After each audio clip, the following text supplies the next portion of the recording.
in the second half of GE 2025, and today we're doing this episode a little differently. Now, if this is your first time here, I'm Natasha, host of the Usual Place podcast. Now, in about 10 minutes, the People's Action Party will hold the first lunchtime rally of GE 2025. The PAP Secretary General and Singapore's Prime Minister Lawrence Wong will address Singaporeans along with other members of his party. Now, the Fullerton rally is the hallmark of any general election and attracts thousands of office workers. The area has been a venue for political rallies since 1959, and different political parties have made speeches there. So there's a lot to unpack about the Fullerton rally, so I had to call in some seasoned political observers. So today on The Usual Place, we have Dr. Gillian Koh, Senior Research Fellow from the Institute of Policy Studies. Good afternoon. Hi, nice to have you here. Finally meeting you in person. Very comfy. Yes. Lovely. Yes, and next to you on the couch, we have Dr. Rebecca Grace Tan, Hi. a political science lecturer from the National University of Singapore. And next to you, on the end of the couch, we have Dr. Felix Tan, an independent political observer. So thank you all for being here. Now we're going to chat for a little bit until the rally comes on, and then we'll go to Fullerton, and then we'll watch it together, and then we'll come back for a discussion about what was said. So in the meantime, I wanted to take stock, because as I said, we're in the second half of the GE, right? But I wanted to ask, because we're going to kick to Fullerton rally in a bit, for the context of those who are watching today, what is the significance of political parties having rallies in this area? Gillian? You say that like in plural terms. I think I don't know. We only remember it as the spot that PAP takes in the middle. It's really the highlight of the campaign for them. It's certainly, what Lee Kuan Yew did right from 1959, gathered, the workers in that area. Of course, it's become a metropolis and the hub of, business life in Singapore today. But it's really where the workers can get a chance in a central location at midday to listen to usually, yes, the PAP section make really the only... other parties back in the day, right, who have made in speeches? Hong Kong, in the nearby, in the vicinity. But Fullerton... has been a PAP thing. To the best of my recollection, really, the place where you went to listen to Lee Kuan Yew. And of course, 2015 was the last time we heard Lee Hsien Loong there. And, it certainly draws a crowd because it's midday, lunchtime break, and it's a different audience because the rallies are usually distributed in constituencies, but this is the one central business location. Rebecca? I think the other thing as well is that it's not locally based. So it doesn't have a constituency feel, I think. So it's a very different feel of a rally than if you go to some of the ones in sort of the neighborhoods, right, that are in schools. So you are addressing it's almost a kind of a national kind of framing of the way you're presenting your message. And I think that's different from going to a particular constituency and saying, this is how I will serve the constituency. Now, of course, they all talk about their national policies, but I think the audience is much more varied because you can't guarantee, that the audience is going to be primarily from a particular constituency, unlike if you were, say, in Tampines or somewhere like that. Yeah. So I think that's a big difference compared to some of the other rallies we've seen so far. Yeah. Well, I think for this particular rally, it's more focused. It's right in the heart of the city, and Raffles Place, in Fullerton area. So I think the target group, it's really intended for, maybe those who are working around those areas, a little bit more cosmopolitan, more globalized audience. Because if you look at the other rallies, it's more in the heartlands. So the target group, might not be as specific as what we see in Fullerton as well. So the messaging will be, I would assume that the messaging will be slightly different because, again, who are their intended audience? And that has been the case since Lee Kuan Yew's time because the audience that he was targeting was the working, people. And of course, these days, while you do have that in the heartlands still, but the thing is that it's very targeted this time around. So I think what we're going to see is the crowd this time around, that's one. And also, what are the things that they're going to say? I would also be interested to see who, the new Secretary General of the PAP, of course, our Prime Minister Lawrence Wong, chooses to feature alongside him at the rally. What's the significance of who he chooses? I don't know. Will he? But last time around, I think Lee Hsien Loong actually did talk about potential office holders who he'd want to kind of spotlight. So let's see if Mr. Lawrence Wong will actually just hold the fort, be the only speaker, or will he actually introduce others or even share some time with them? I don't know. Okay. Your take, Rebecca and Felix? You want to go first? Well, all right. About the lineup. What does the lineup mean? Like, what should voters read into it? Yeah, I think it's very important because, again, at a place like Fullerton, I mean, the issues that they're going to look at is probably very global, more business oriented. So if you look into that kind of mix, right, who, again, what Gillian had said also, who are they going to introduce? Is it someone with that knowledge, with knowledge of global affairs, someone who has perhaps spoken to the US, on the tariffs, but who specifically? What are the issues? I think that's important because businesses there are going to be very interested in what is going to be said. I mean, given sorry, Rebecca, did you want to say No, I was going to say something similar to Felix. I think what's going to be focused on, my gut says it's probably going to be talking about tariffs. It was talked about quite a lot at the round table yesterday. And so we might see Mr. Gan turn up. I don't know. I'm not going to put money on it, but we might have kind of representatives from the task force that's supposed to be looking into it, who talks to the US, about tariffs, what's going to be done for workers, I think, but also particularly kind of looking at kind of the global implications and what that means for Singapore as well. Yeah, I'd love to see, of course, 1 or 2 4G members, one outstanding potential 5G member, but certainly people who have the oratorical skills to hold the audience, because this is really, the tradition is really Lee Kuan Yew, fiery speeches, getting people engaged, and, they stand back, they respond.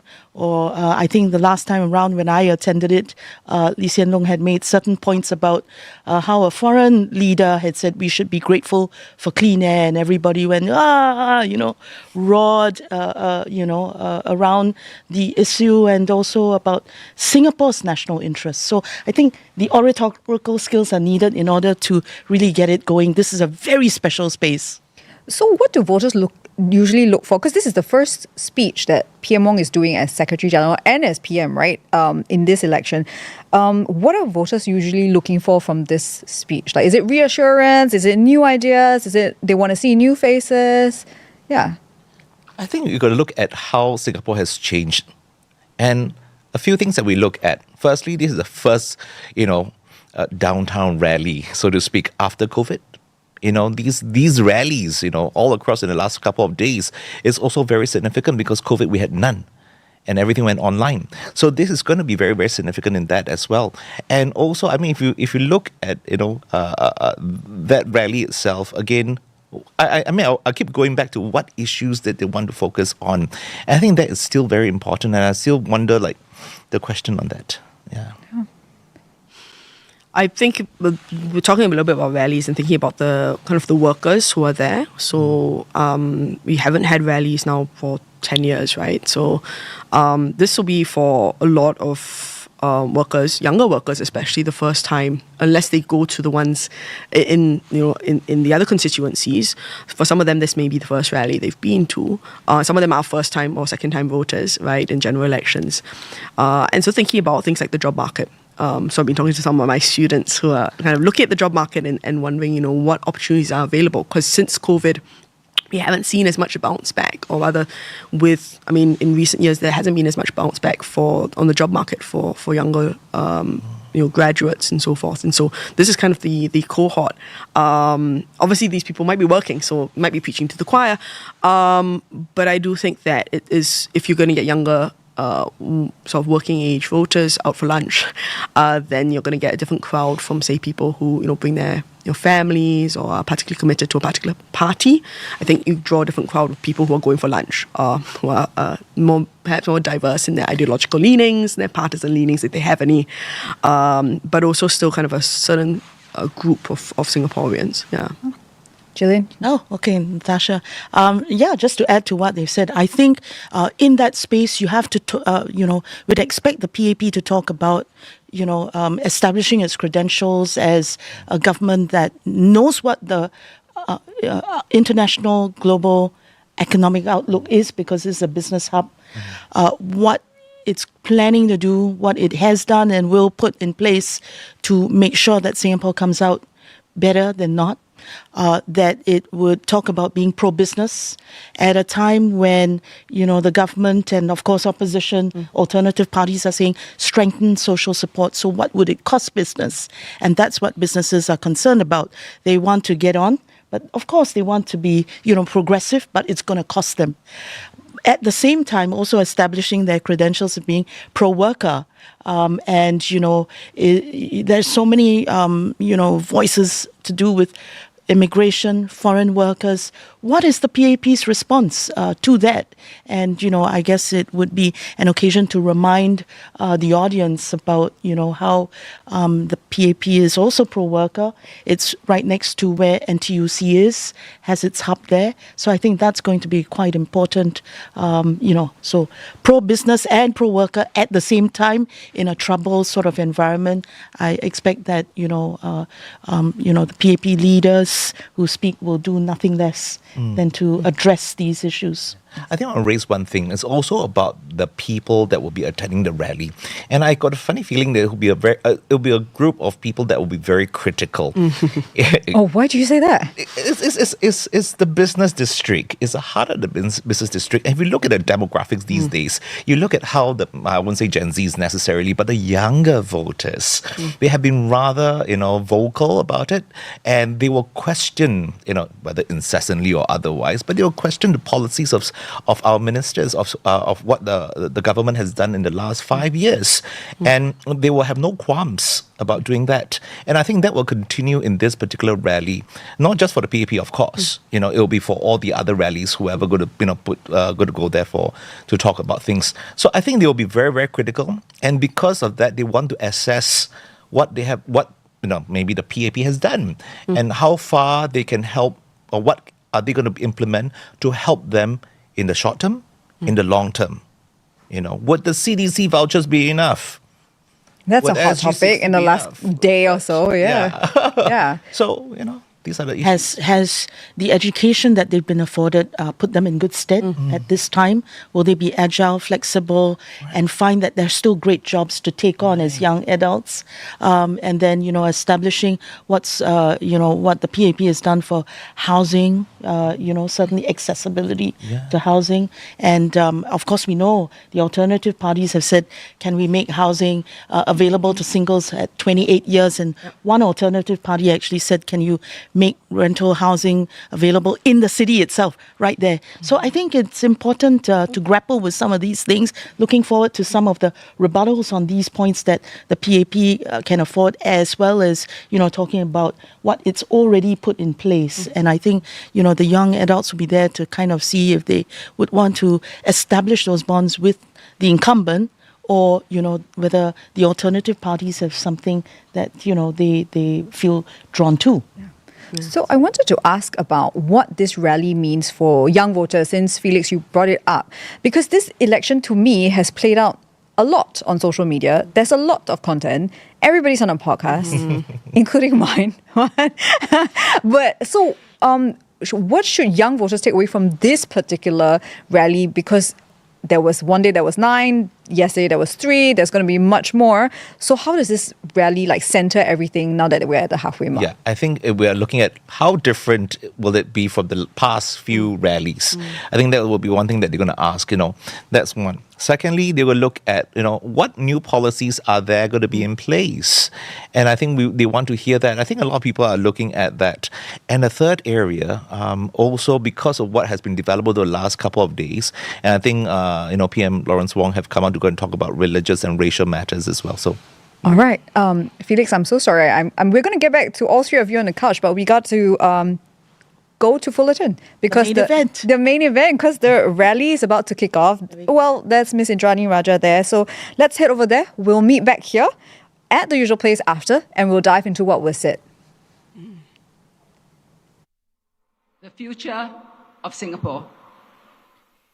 That vote that you cast will decide what path our nation takes, what kind of society we will be, and which political party will form the government. And importantly, whether the team that forms the government will have the bench strength to do all the things that need to be done for you and for Singapore. In the opposition rallies over the last few days, there has been much heat, but little light. There have been unrelenting attacks on the PAP.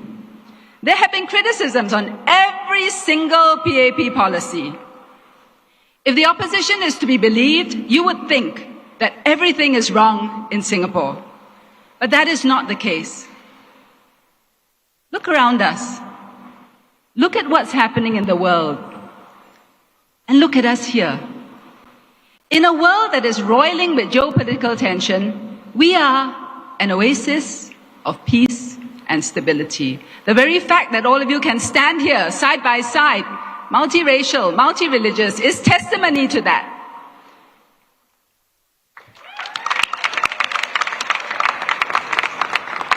Despite the economic uncertainty of the past few years, we have managed to achieve growth. Other countries are being torn apart by polarization and division. Here, we have made unity our strength. This was achieved by a PAP government working together with Singaporeans. This is not to say that all is perfect and that there are no issues to be tackled. I'm not saying that at all. But I am saying that if we are fair, and I think we can agree that with the PAP as the government and with PAP policies, we have done better than most. The question is whether that is going to continue to be the case going forward. It's not a given because it's a changed world. That's a fact. Nobody knows that better than all of you. Raffles Place is the heart of our business district. This is where you feel the pulse of business and finance. You know the world has changed. The question is, how are we going to navigate all the challenges ahead of us? We face complex challenges on the international front: tariffs, protectionism, and the breaking down of international norms. And there are many challenges domestically. We know your concerns: cost of living, jobs, housing, retirement adequacy. How are we going to tackle these? The first thing we need is a team. The right team. PM Wong has assembled a fresh team with a mix of experience and potential new office holders who will bring fresh energy and new ideas. The opposition has been selling you the myth that it's okay to vote more of them and fewer of the PAP, and somehow you will get the same results. That's not true. You will not. And I believe that all of you, every single one of you standing here today, know it. Many of you work in companies that are organized by teams. We have all played team sports. We have all worked on team projects. And we all know, if you keep pulling out team members, you won't be able to produce the same results, no matter how hard you try. The opposition says you can just substitute with others. But you and I know it's not just a matter of numbers. It's also a matter of experience and skill sets. So, of course, you can have new people, but it takes time for them to come up to speed. And if the opposition truly believed that it is just a matter of numbers and anyone will do, then it shouldn't matter which candidates they field and where. But you can see how carefully they have calibrated their teams and the electoral divisions in which they stand or not, as the case may be. They know the value of having the right team in the right place. They just don't want you to have that insight when it comes to the PAP. PM Wong has put together a team with that right mix and that right blend. Not for himself, but a team that can work with you and for Singapore. The opposition's narrative is, vote for them because we need alternative voices in Parliament. They make it seem as if it is a binary choice. As if voting PAP means that there won't be opposition voices in Parliament. But that's not true. What the opposition never mentions is that having alternative voices in Parliament is guaranteed. And it was the PAP that made sure of that. We amended the Constitution so that no matter what, there will always be at least 12 opposition members in Parliament. And the opposition has not hesitated to take full advantage of this provision to their benefit, but they never tell you that. At the end of the day, you, all of you Singaporeans, you are the ones who get to decide who gets into Parliament and who does not. You are the ones who will decide who are constituency MPs and who are non-constituency MPs. But it is important for you to know that it is never the case that there will be no alternative voices in Parliament. It is not a binary choice. But what is really even more important than opposition providing an alternative voice is your voice. That is what matters to the PAP. As government, we carried out the Forward SG exercise so that we could hear directly from you. As a party, we walked the ground and we listened to you to understand your concerns, your hopes, your fears, and your aspirations. We are determined to address all of these and the many other challenges that lie ahead with fresh resolve. We have set out in our manifesto our plans for the future based on what you have told us, and we have designed the policies and the programs to achieve our shared vision. We know that cost of living is on top of people's minds. The opposition has sought to make an issue of GST. We've explained why it was necessary to fund healthcare costs for an aging population.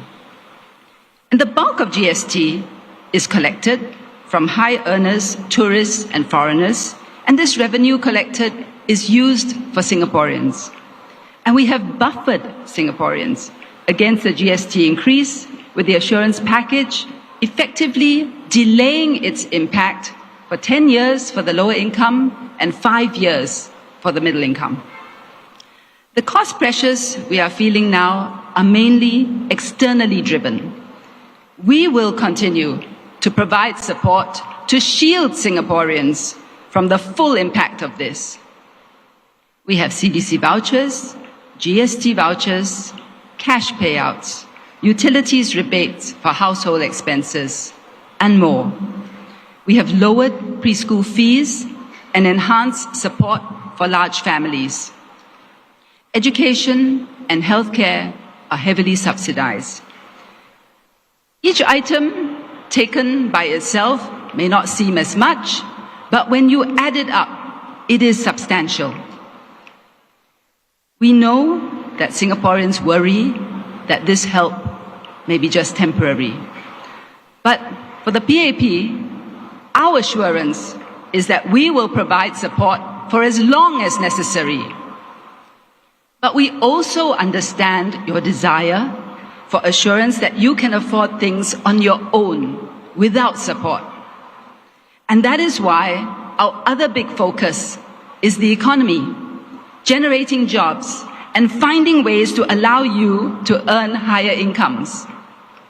We will work on helping students to get internships and to help fresh graduates to find jobs. We will also do more for older workers, especially those who have lost their jobs. We know that when you lose your job at an older age, it is harder to find another one. It is also hard to retrain. We know that. The Skills Future Level Up program is designed specifically for this group. But we will also work with employers to encourage them to give older PMETs and workers a chance to see the value in you and your life experience and to give you more employment opportunities. On housing, we are on track to launch 100,000 new flats between 2021 and 2025, as we had promised. This is no mean feat, considering that our construction schedule was set back several years by COVID. And we will build more than 50,000 new flats in the next 3 years. The new HDB classification framework will help keep BTOs affordable and accessible in all areas of Singapore. And we are also working on more options for singles. These are just some of the things that we want to do for Singaporeans and for Singapore. The full plans are laid out in our manifesto. And contrary to what some claim, our manifesto is not short on specifics or substance. Our manifesto says all that it needs to say. It sets out the outcomes that we want to achieve. And this is enough.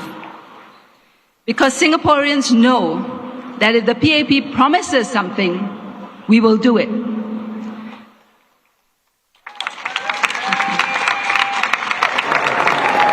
Thank you. This is proven by our track record. At the end of the manifesto, you will see a section.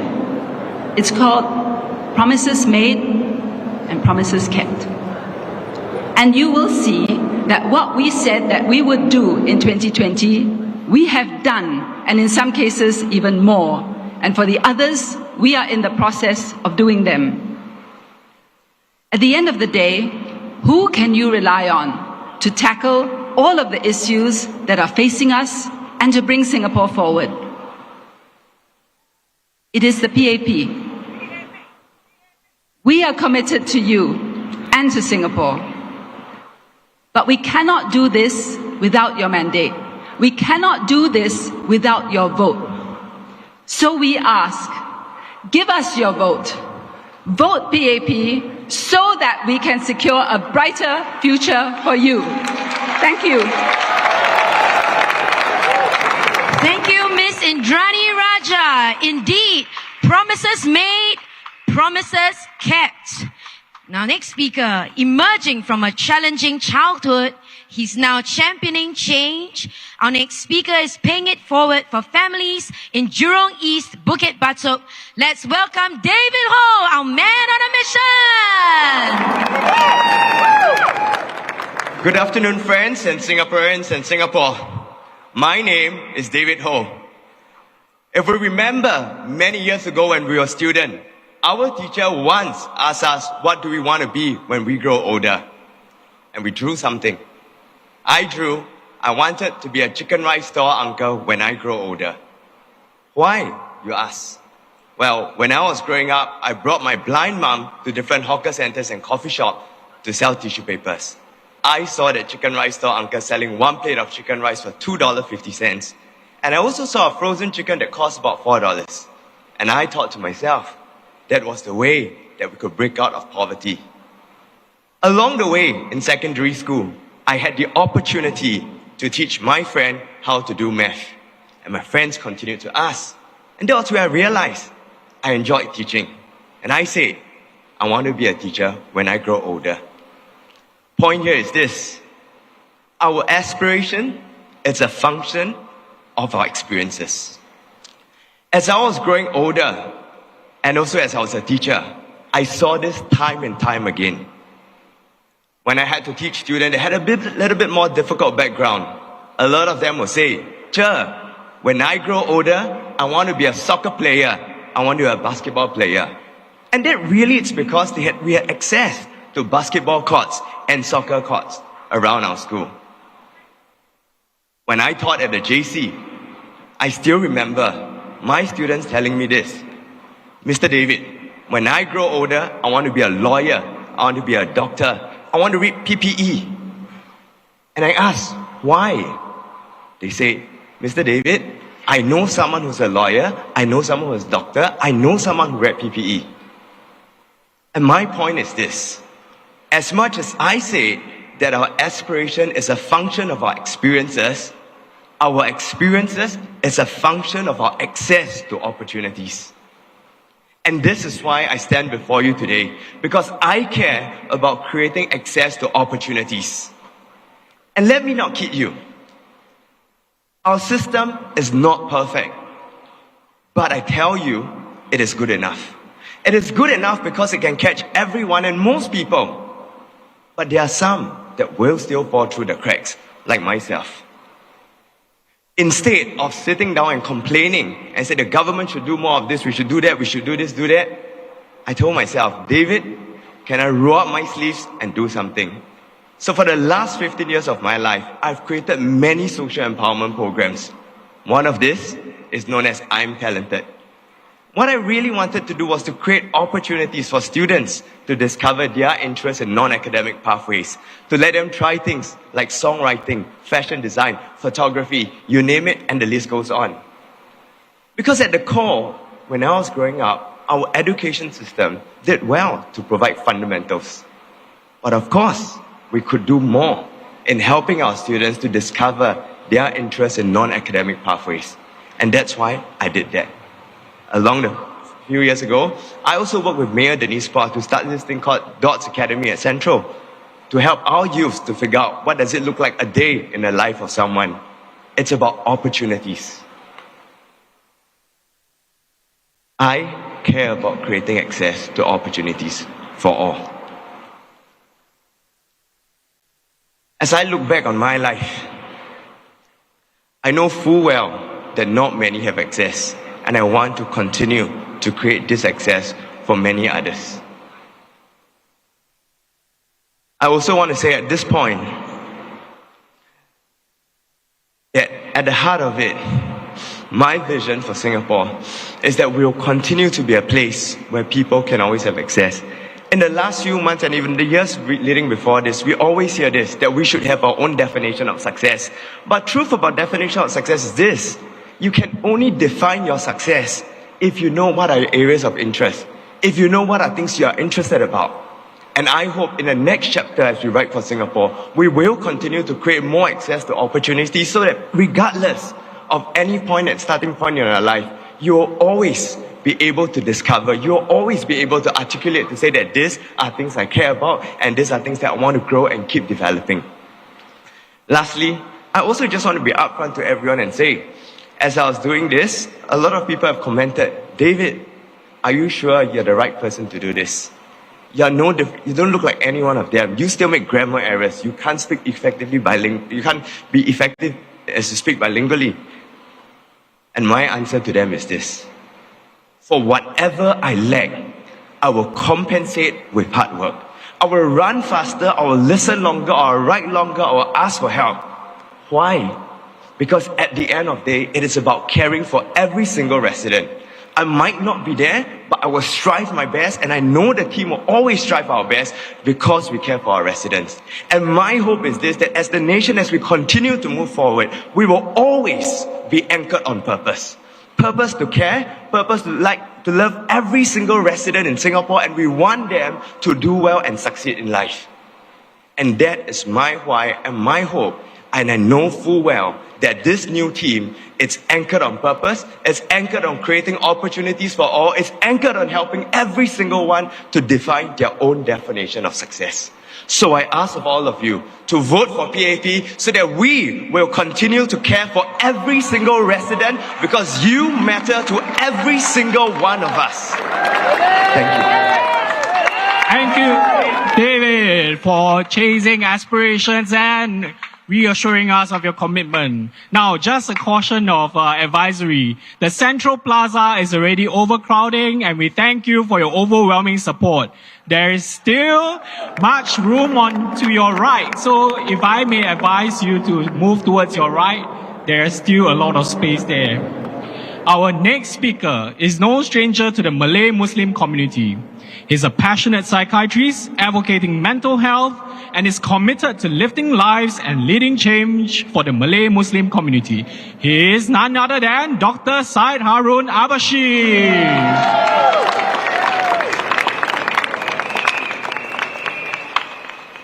Fellow Singaporeans and friends, in the past 5 years, the world has only seen greater turbulence, disruption, tension, and polarity. We now see but a shadow of COVID, and it's easy for us to forget how uncertain things were when storm clouds were before us and when we were in the eye of the storm. It was an uncertain time, it was precarious in its outlook, and we were not sure of the road ahead. We took it day by day. We huddled down and we put our best minds together, and we were with you and your families when things got challenging. The PAP was with you. We took the adversity in our stride. We canvassed all our resources and harnessed all our strength economically, socially, psychologically. We kept ourselves going. We kept our families close. We kept our society tight. The PAP, my friends, was with you. Today, we have bounced back, still with some of the scars of COVID, but we have learned great lessons as a society and come with a renewed sense of purpose in how our Singapore society should and could be tomorrow. We are redefining how success could look like for ourselves and our families, and giving hope and opportunity for each and every one of us. We are nurturing aspirations of our youth and harnessing their ideas for the Singapore of tomorrow. And we are doubling down our efforts for the vulnerable in our midst, as mentioned by Comrade David Ho earlier, to ensure that no one is left behind. Challenging as it may be tomorrow, you can be sure that the PAP is with you. The PAP was with you yesterday in this great historical site of the Fullerton rally in 1959 when things were uncertain. The PAP was with you yesterday through independence when things were precarious and delicate, through nation building when racial, religious, and communal tensions were high. The PAP was with you through the moments of crises when SARS and COVID were upon us. The PAP, my friends, are also with you today to do what is right by Singapore and for Singaporeans, to be fiercely competitive for Singapore's needs in a challenging world, to be compassionate with our policies and standing shoulder to shoulder with each and every Singaporean to make our homes and lives better, to put Singapore first in all that we do. You can be sure that the PAP will continue to be with you tomorrow in any time of crisis, in any time of challenge, in any time of uncertainty. Fellow Singaporeans, The PAP is with you.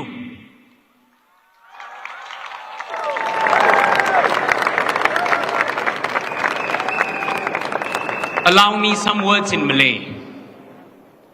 Dunia ini makin berkisar, bergelora dan penuh dengan ketidakpastian. Ombak dugaan dunia datang bertalu-talu, semakin mengganas setiap kali. Dalam 5 tahun yang telah kita lalui, dunia hanya menyaksikan semakin banyak pergolakan, semakin banyak gangguan, ketegangan dan perpecah belahan. Dalam setiap detik yang sukar, yang kucar-kacir, yang getir ini, tahuilah, saya tetap bersama anda, kami tetap bersama anda, PAP tetap bersama anda. Sama ada menanggung kos sara hidup, sama ada mengharungi krisis ekonomi, mencapai impian dan matlamat memiliki rumah, mendaki tangga pendidikan, mengejar impian anda dan kejayaan yang bersama, dan membina kehidupan yang berharmoni, yakinlah, PAP tetap bersama anda. Kami berpegang teguh kepada membina sebuah masyarakat yang adil, yang saksama, yang progresif, yang penuh dengan harapan, di mana setiap lapisan rakyat dapat menikmati hasil kemajuan bersama, di mana terdapat komitmen kita untuk memperkasa kesejahteraan dan keinginan harapan rakyat, dan di mana keamanan, kemajuan, kemakmuran berkekalan di Singapura. Dalam setiap liku cabaran, kami tetap teguh berdiri di sisi anda, di sisi anak-anak anda, di sisi cucu anda dan juga keluarga anda, dengan penuh keikhlasan, dengan penuh ketulusan dan juga kebenaran hati. Kami ingin berganding bahu bersama anda, mengurak langkah menuju ke hari esok yang lebih bersinar untuk kita bersama. Ketika cabaran melanda, ketika krisis berputik, ketika waktu penuh ketidakpastian dan ketika arah tujuan tidak menentu, tahuilah, PAP bersama anda. Kita terus melangkah ke hadapan, kita eratkan kekeluargaan, kita kukuhkan masyarakat, demi anak-anak dan cucu-cucu kita, demi generasi seterusnya, demi Singapura yang tercinta. Tahuilah, PAP bersama anda.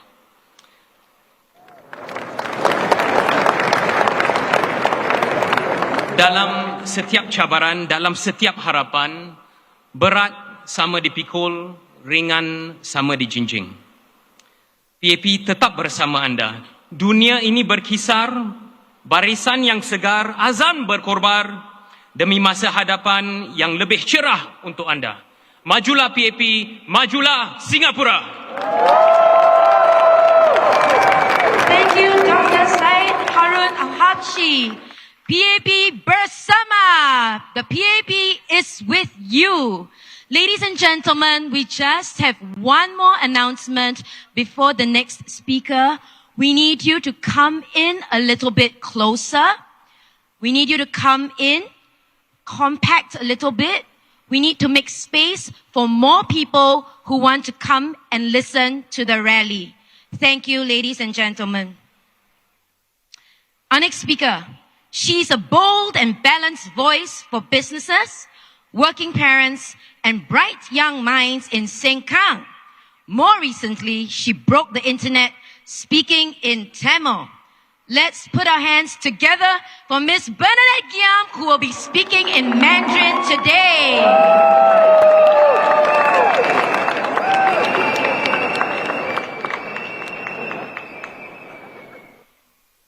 My fellow Singaporeans, thank you for taking the time to be here today. My name is Bernadette Giam, and I stand before you not just as a candidate of the People's Action Party, but as a daughter, a mother of 2 young children, and most importantly, a fellow Singaporean who cares deeply about our shared future. Like you, I worry about the rising cost of living. Like you, I hope for better jobs and stronger communities. And like you, I believe that Singapore's best days are still ahead of us if we make the right choices today.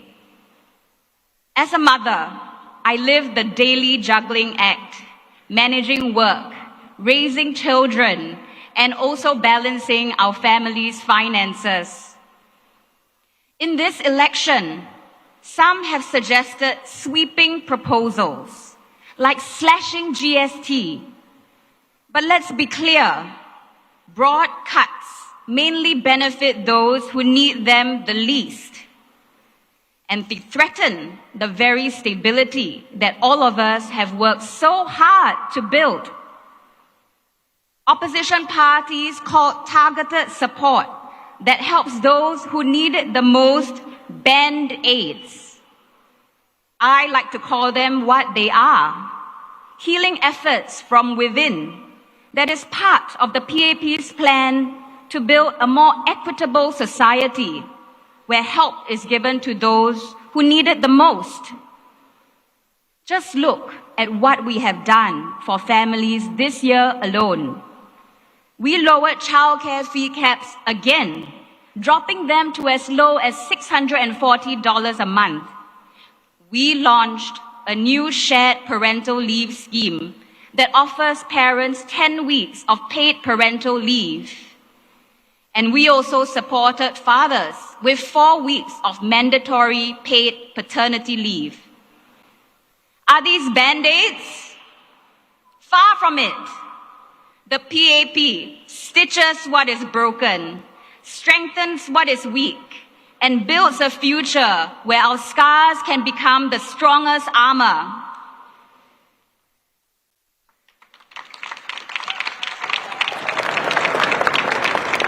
What we are doing is steady, lasting, and real.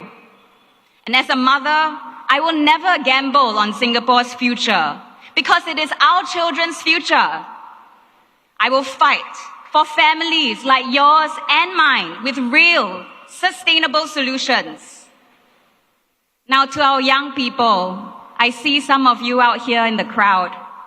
I see your hopes. I hear your anxieties. You want good jobs, homes to call your own. You want the freedom to dream bigger dreams. Some voices tell you, close our doors, protect our jobs, levy on more and more costs on the very businesses that provide you your jobs. But they do not tell you the risks. What happens to your jobs when businesses are unable to sustain these costs? Are these proposals not then band-aid solutions? I want to inspire you and remind you that Singapore was never built on fear. Singapore was built by courage, by openness, and forging ahead in solidarity. That's why we invest in you, our young people of Singapore, through expanding BTO supply, keeping home ownership within reach, through growing new frontiers, green energy, AI, advanced manufacturing. We are not just growing today's economy. We are building tomorrow's Singapore with you and for you.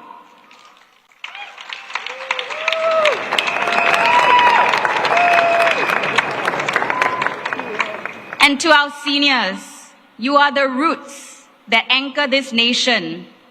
Because of your sacrifices, we enjoy the shade of prosperity today. We are committed to ensure no senior is forgotten. Together, let's keep Singapore strong, resilient, and united. Now let me say a few words in Mandarin. 各位同胞，站在这个高楼林立的新加坡河畔，我们非常感恩。新加坡的现在是过去所有国人齐心努力的成果。新加坡的未来，我们现在一起来开创。在这里，没有一个人会被忽略，没有一个家庭会被遗忘。不管您碰到什么困难，我们用心聆听，共同寻求解决方案。为了我们的孩子，为了新加坡光明的未来，投行动党一票，让我们一起打造一个温馨、坚韧、公正的家园，一个我们的孩子都会感到自豪的新加坡。This election is about our future, a future where families are strong, young people have hope, and seniors are honored. Support us. Support the PAP. Majulah Singapura.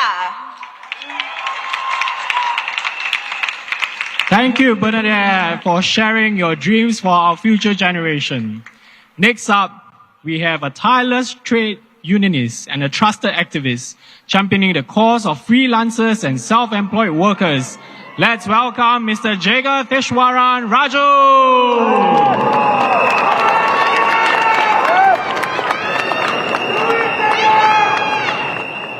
Good afternoon, dear Singaporeans.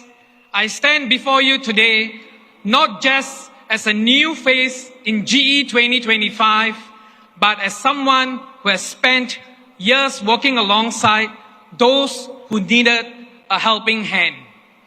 I am a caregiver. It is what shaped me. It is who I am. When you care for someone, when you sit with them through their struggles, their hopes, and their fears, you learn something very important, that no one can walk this life alone. We all need someone to believe in us, to stand by us, and to remind us that we matter. It is with that spirit, the spirit of care and service, that I decided to step forward and join politics. Our workers, especially our PMETs, our professionals, managers, executives, and technicians, are the backbone of Singapore. Your skills, your hard work, your sacrifices have made our economy strong and kept our country competitive. We are here today because of you. But the world is changing quickly. Technology, global competition, and new ways of doing business makes it harder for many workers. I have heard your voices about keeping your jobs, about learning new skills, and about securing your future.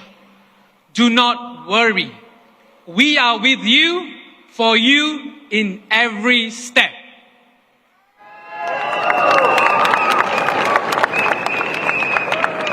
Let me share an example. As the NTUC Industrial Relations Officer with Khoo Teck Puat Hospital, I have worked closely with the management to redesign the jobs of our porters, keeping them employed, but most importantly, providing them with the necessary training to upskill and keep relevant in the evolving healthcare landscape.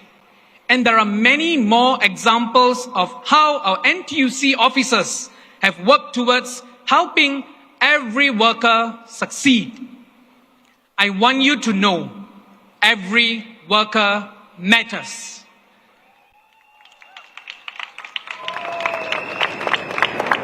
That is why I am here to fight for you, to stand with you, to make sure no Singaporean worker is left behind. We must continue to protect every worker. We must help every worker learn new skills and find good jobs. We must make sure no one feels left out or forgotten, because you are important. In my 13 years of work with NTUC, I have helped many workers with their workplace issues, and I've also championed their concerns and strengthening the protection of our freelancers and the self-employed. I fought for their welfare. I have seen how important it is to work closely with our companies and our businesses. When our companies do well, our workers do well too. The PAP government has always worked closely with NTUC to improve the lives of Singaporeans. Together, we have made workplaces fairer, safer, and better for all. And together, we will continue to do even more to make sure that every Singaporean can look to the future with confidence. My promise to you is simple. I will listen, I will serve, and I will never stop fighting for you.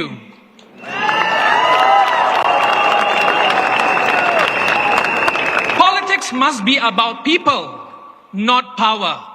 It must be about lifting each other, not leaving anyone behind.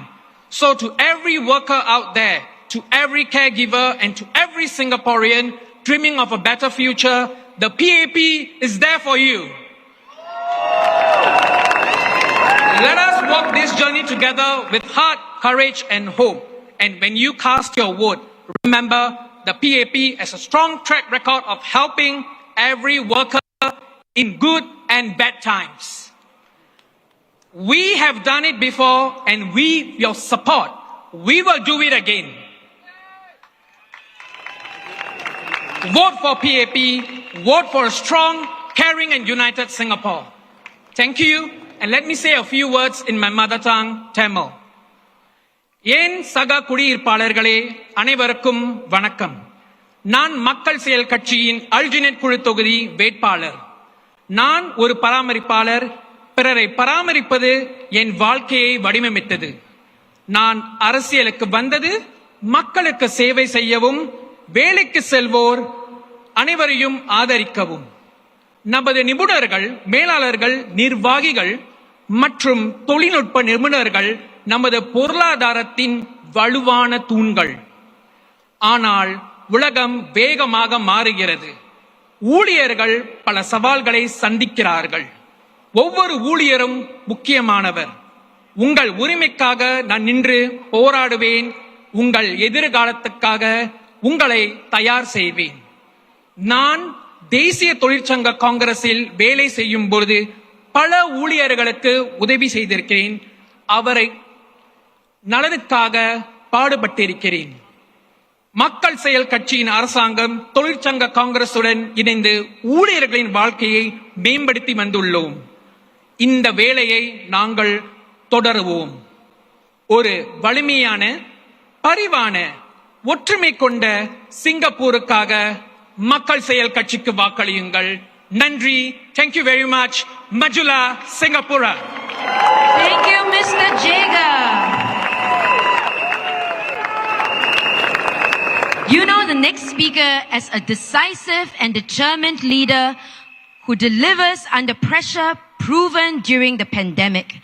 And you know it's going to be a great day in Fullerton. Give it up for Mr. David Neo.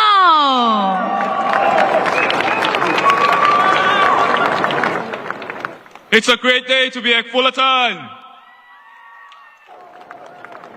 Good afternoon, friends and fellow Singaporeans. This election is shaping up to be a tough fight. Every vote counts, and the choice you make will shape the Singapore's future. When you vote, you are not just choosing an MP to raise issues in Parliament. You are choosing the team you want to govern Singapore and get things done.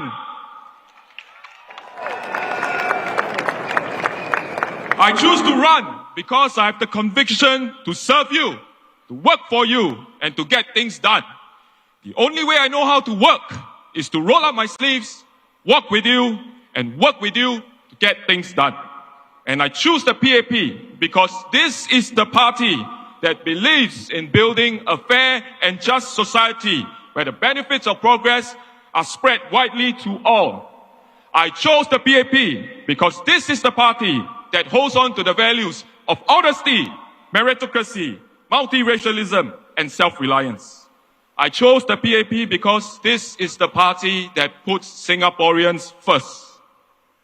When we were in the deepest, darkest hour in COVID, when we had no idea how severe this disease was, when countries were closing their doors to their own citizens, this PAP government made sure every Singaporean could come back to Singapore, whether they had COVID or not.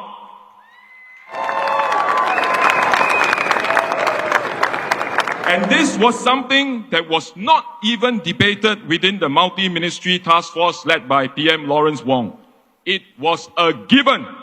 All Singaporeans will come home, COVID or no COVID, and we got it done.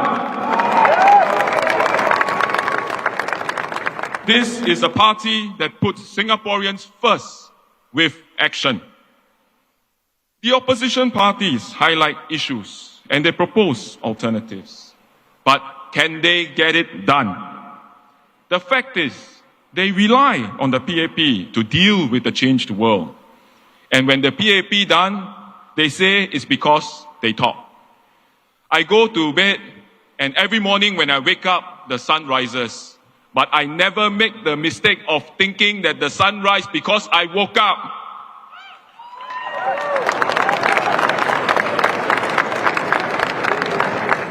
Singapore doesn't need people who only questions or give ideas. We need people who take action. We don't need more people to talk. We need more people to get things done.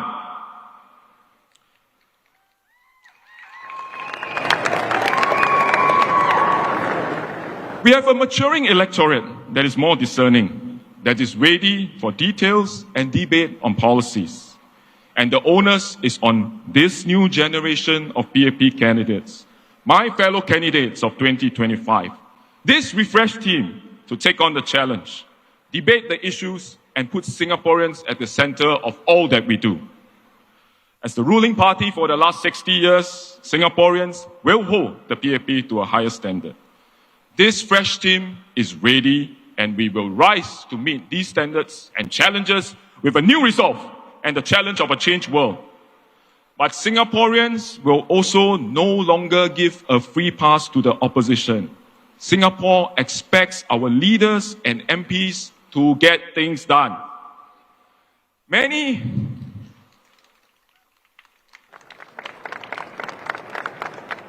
older generations that I spoke to, older residents, thank the many generations of Tampines MPs for the hard work that the PAP has done there since 1988 and what the PAP government has done for Singapore since independence. They tell me they know this because they can see what is all around them in Tampines, in this CBD. And they express grave concern that our young voters will be swayed by sweet talk and empty promises and vote away their future. But I disagree. In my previous roles as Deputy Secretary Technology, as Army Chief, I dedicated a large amount of time to engage our young people. And I know that you, our young people, are discerning, thoughtful, and you care deeply about Singapore's future. You judge, you think, you discern. You know the difference between noise and action. You know the difference between words and real progress. You know that leadership is about making tough decisions, standing firm and delivering results. Not just talking when it's easy, but acting when it's hard. Young voters today are not looking for fairy tales. You are looking for leadership that secures real opportunities, jobs, homes, education, healthcare, and a future where you can build dreams with confidence. You know that the future of Singapore doesn't depend on who shouts the loudest, but on who rolls up their sleeves and get things done. So to our young people, you are not just the leaders of tomorrow, you are the decision makers of today. You see clearly, you know what is real. And I believe you will choose the path of action, of integrity for a stronger Singapore. And you will choose those who build. You will choose those who deliver. And you will choose the future that you want to see. And together, we will make it real.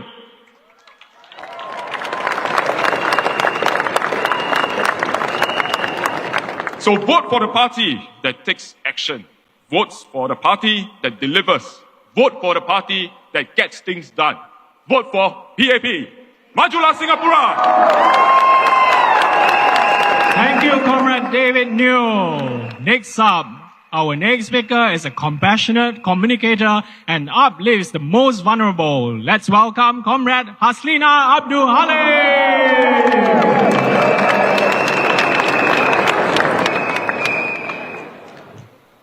Hello, I'm Haz, your candidate for the East Coast GRC.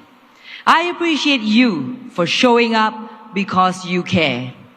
I applaud you for caring about Singapore because she is ours to protect. I celebrate you for being here because you matter. A lot is said about our generation, but let us be the one to define ourselves. We are a generation of multiple hyphenates, multiple identities, multiple passions, multiple aspirations, no cap. It's not that we bruise easily, but we feel strongly. It's not that we're too idealistic. We set high bars because we saw our parents succeed. It's not that we're not resilient. We experience new lows because we dare to be vulnerable. Previously, I was a journalist. I valued facts, but not without context. I valued facts, but understood feelings matter. I valued facts, but it means nothing if it's not understood. Later, I became a CEO, 1 out of 13.1% female CEOs in Singapore. Women leaders are here to stay. Young leaders are here to stay.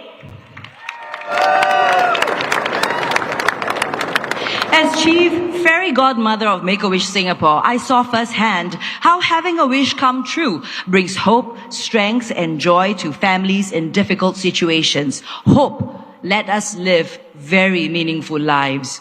As president of the board of PPIS, a large social service agency dedicated to uplifting women, children, and families, my team and I stewarded the organization through COVID-19. We dedicated our time to lift up vulnerable communities. And as a Singaporean, I'm stepping forward because I want to build a Singapore that is kind to one another, that believes in one another, that steps forward for each other. Comrade Harun earlier said it was about 66 years ago when the first Fullerton rally was held. Back then, our GDP was slightly under 2 million.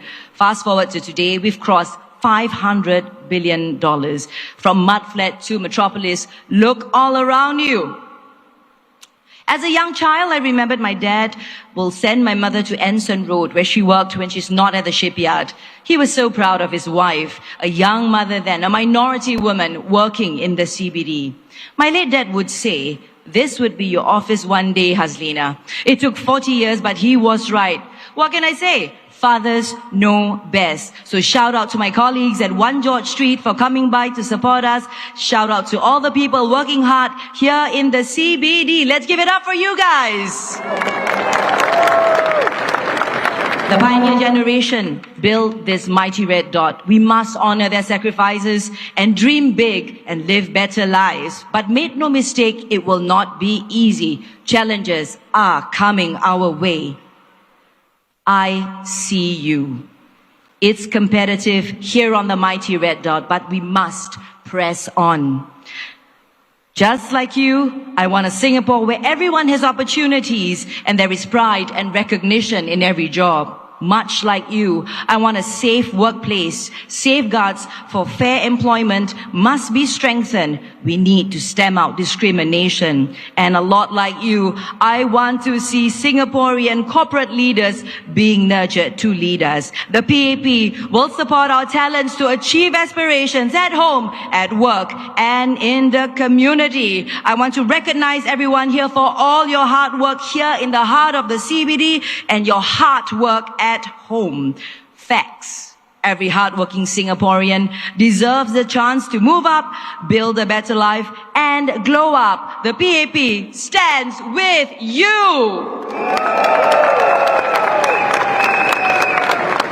And now, our national language, and very proudly my mother tongue. Saudara, lihat saja di sekeliling Anda betapa megahnya suasana.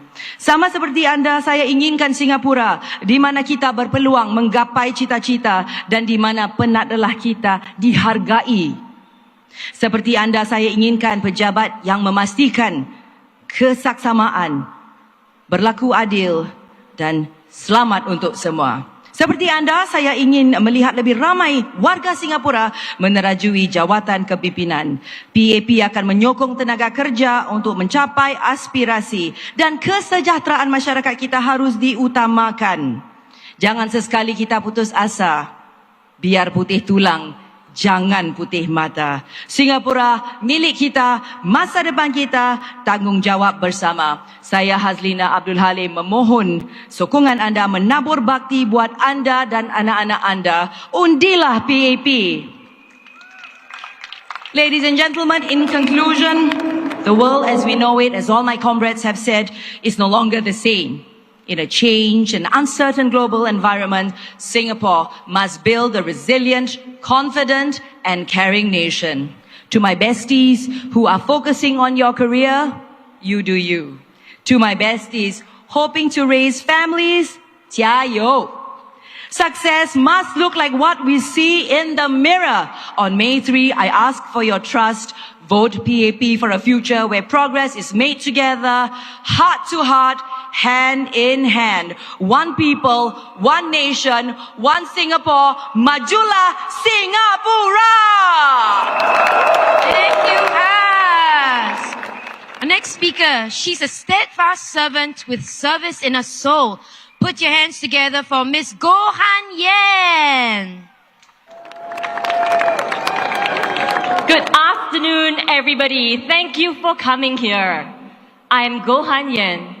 I'm a mother of 3 and a former public servant. Now, above all, I'm someone with a deep desire to see Singapore succeed. Over the last few weeks, many have asked, Han Yen, why are you stepping forward to serve when you have 3 young children at home? Now, my answer is simple. It's precisely because of them. I want to build a better Singapore for my children and for our children. How do we collectively create this better Singapore? Now that's the question that confronts us today. Over the next few minutes, I'll share about my vision about this better Singapore that I see.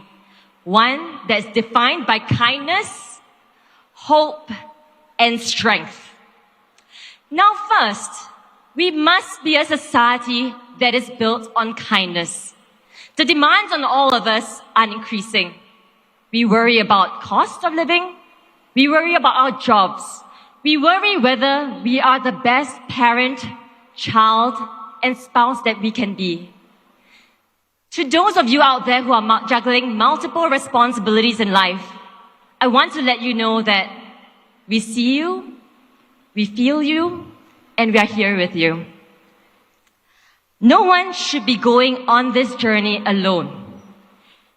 Families and caregivers must be given support, and the PAP recognizes this.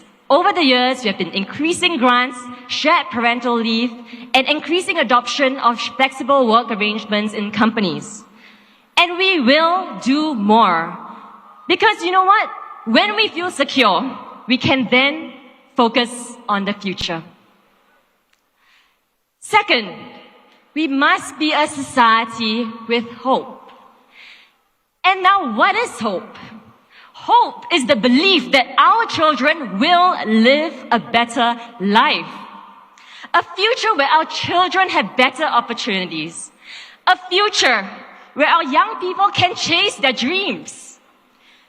And as a nation, how then do we get hope right? We have to create good jobs for all Singaporeans. Jobs that our students and our young people are excited to fill. Jobs that tap on the wisdom and experience of our older workers here. In a generation, we drastically transformed our economy. From manufacturing mosquito coils and textiles to semiconductors and pharmaceuticals. We will continue to fight for Singapore on the global stage. Because if we get hope right, tomorrow will be better than today. And finally, we need to be a nation with strength. Strength in the face of domestic challenges, strength in the face of international threats. When I was at the Economic Development Board, I was based in our office in Washington, D.C. When I was there, I was tasked to engage US companies and get them to invest in Singapore, create good jobs for Singaporeans.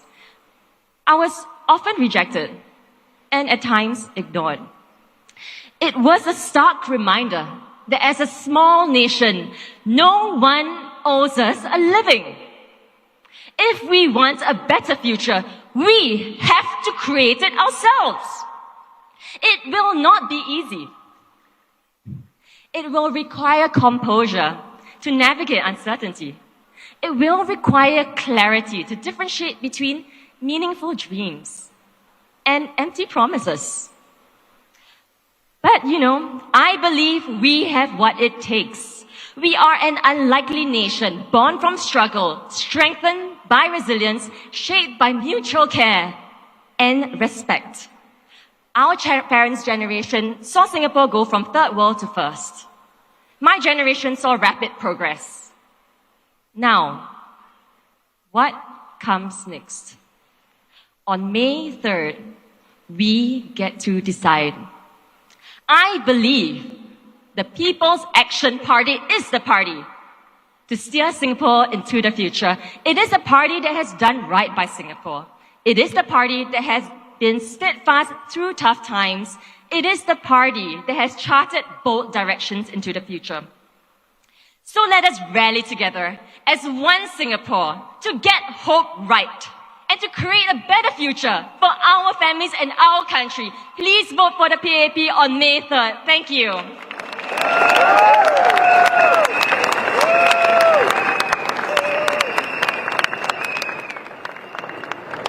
Thank you, Comrade Han Yen. Ladies and gentlemen, this is the time we have been waiting for. Our leader who has been speaking on his vision for a better Singapore with and for all of us. Please welcome Prime Minister Lawrence Wong.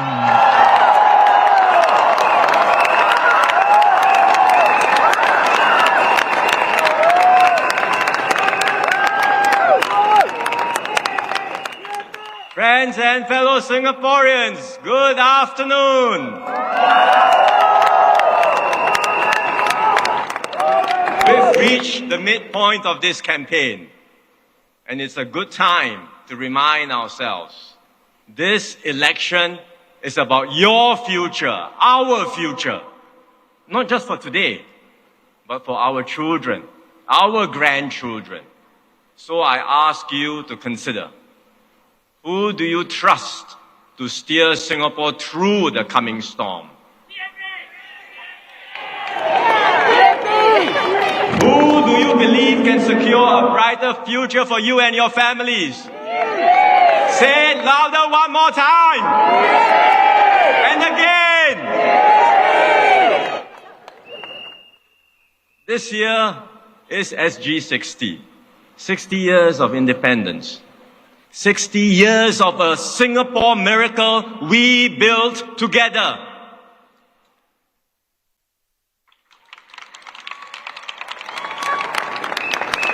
And the PAP has walked this journey with you every step of the way, hand in hand, shoulder to shoulder. Through every crisis, through every hardship, through every triumph. This Singapore is your achievement.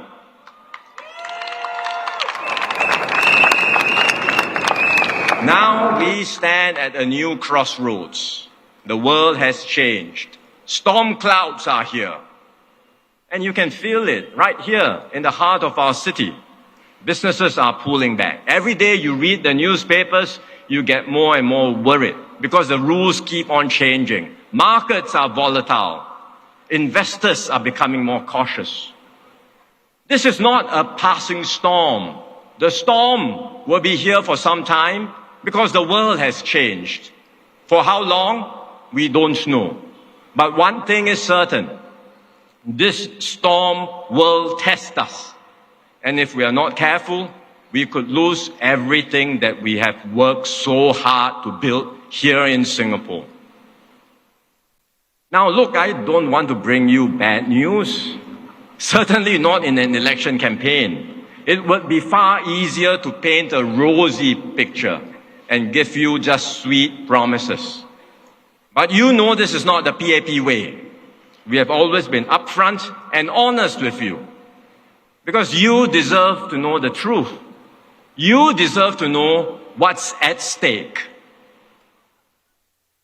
Yet throughout this campaign, have you heard any opposition party talk seriously about the challenges we face? Not a single one. Because to them, this is the PAP's burden to carry. They want the PAP to form the government. They only want, as they say, more seats in Parliament. More seats, but not more responsibility.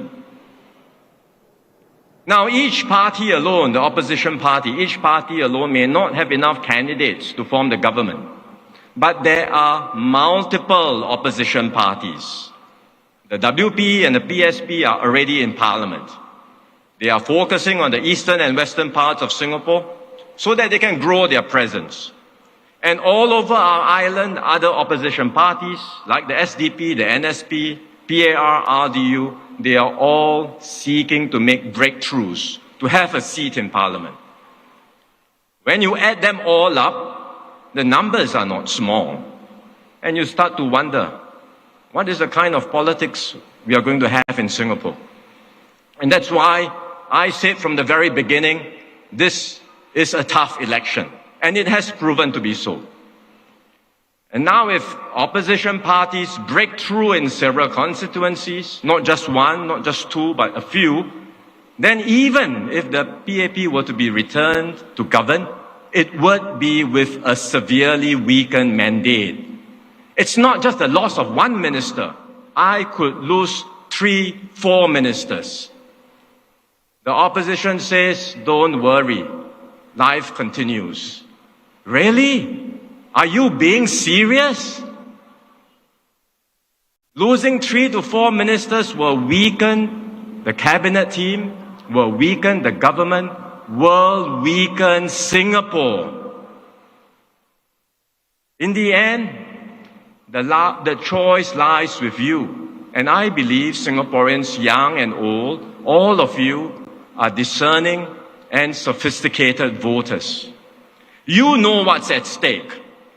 And I'll put this to you to consider.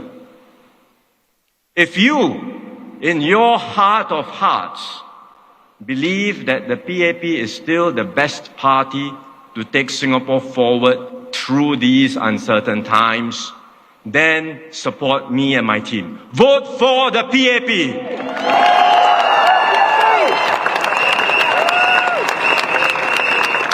Let me give my best shot to serve you and secure a brighter future for you. Your vote matters in every constituency all across Singapore because I need a team. And this election is not just about forming today's government. It's also about building tomorrow's leadership. And let me explain. A year ago, I took on the responsibility of serving as your Prime Minister. It is a duty I take to heart, and I will do my best to serve you, your families, and our country. In this short time, I have thrown myself fully into this new role, listening to you, working with you, bringing Singaporeans together. But I don't do this alone. I do this with a team. And I've worked hard to renew the team. It's a key priority for me, for the PAP, but importantly for you and for Singapore too. You know that in this election, several experienced members of my team have stepped down, have chosen to step down. Teo Chee Hian, Heng Swee Keat, Ng Eng Hen. I depended on them greatly. I valued their contributions. I wish they could stay on. But I also know that if I held them back, I would be doing Singapore a disservice. Because renewal must happen for Singapore's sake, for your sake. We need fresh perspectives and new energy to build a better Singapore. There are still good people in my team, like Gan Kim Yong, my deputy, my right-hand man.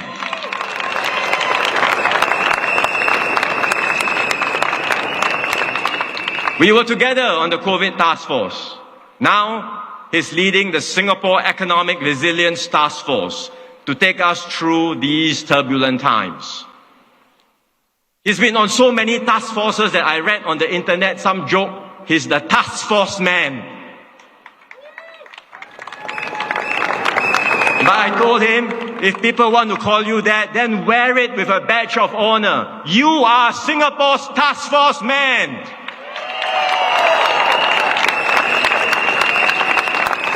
Because Gan Kim Yong is steady, he's reliable, he's trusted. When there is a challenge, he rolls up his sleeves and he gets things done. We saw that during COVID, and we will see that again during this economic challenge. Desmond Lee, Josephine Teo, Chee Hong Tat, Ng Chee Meng are all supporting Gan Kim Yong on this task force.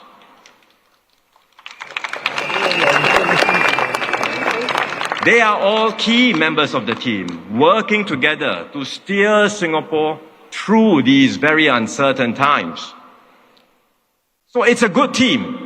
But I must continue to strengthen the team for the next term and for our future. And that's what I've worked so hard to do. I've done my utmost to bring in new blood.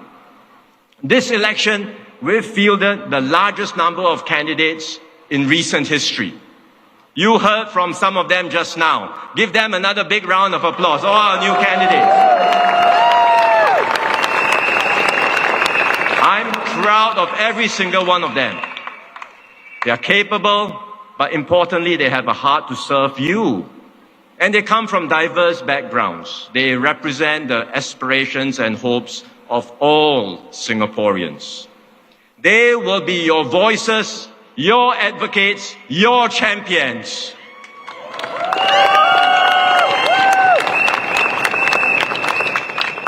Some amongst them will have the potential to take on larger responsibilities. And if elected, they will immediately strengthen my team. And over time, they will develop and grow, just as I did when I first entered politics in 2011. They will be your future leaders who can take Singapore forward. The Workers' Party says to compare its candidates with PAP candidates backbencher by backbencher, backbencher to backbencher. But that's not how elections work.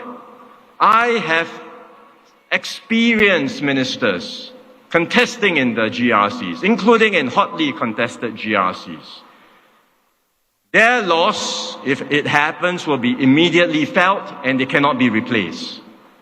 I have new candidates who will add to my team and will eventually grow to take on new leadership roles, like David Neo in Tampines, Dinesh Vasu in East Coast, Jeffrey Xiao in Choa Chu Kang, just to name a few. So, friends and fellow Singaporeans, a vote for the opposition is not a free vote for more alternative voices in Parliament. It is a vote to weaken the PAP team, the team that is truly working for you. It will weaken me and my team. And it will do so at the time when I've just taken over. I'm trying to build up the team to serve you better. It will weaken us at the time when our country is facing real and serious challenges. So I say to all Singaporeans, please consider carefully. This is not a gamble. This is your family, your future, our Singapore.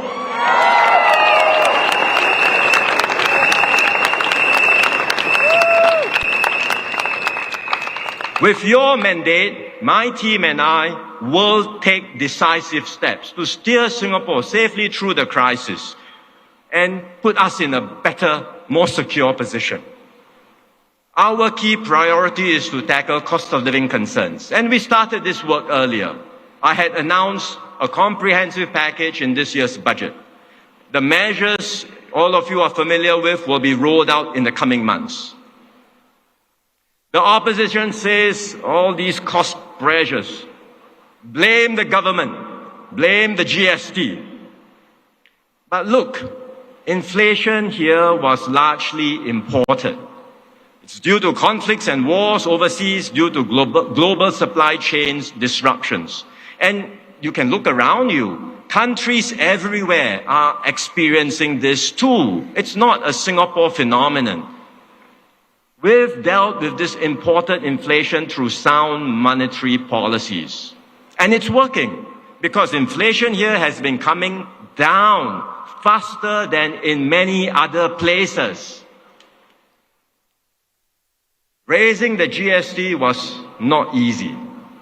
It was a very difficult decision to make. We thought very hard about it.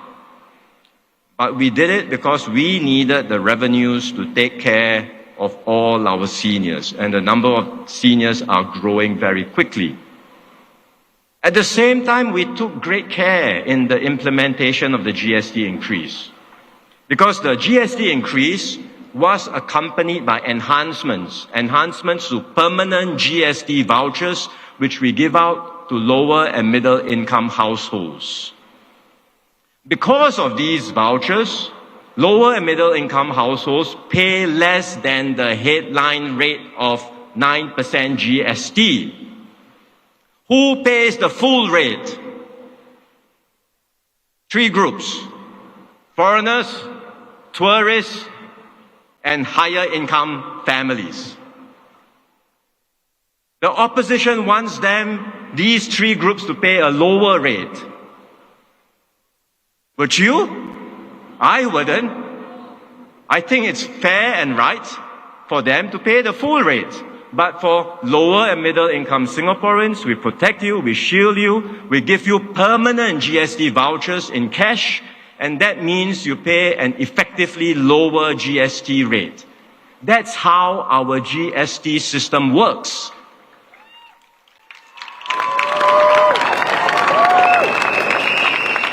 And by doing this, overall, we ensure a fair and progressive system. It is effective. It is sound. We explained all this in Parliament because these issues came up. We debated, we presented the data and the facts, and the opposition had no counter to this in Parliament. But then when elections come, they conveniently choose to ignore all this. Why? Because politically they know it's to their advantage.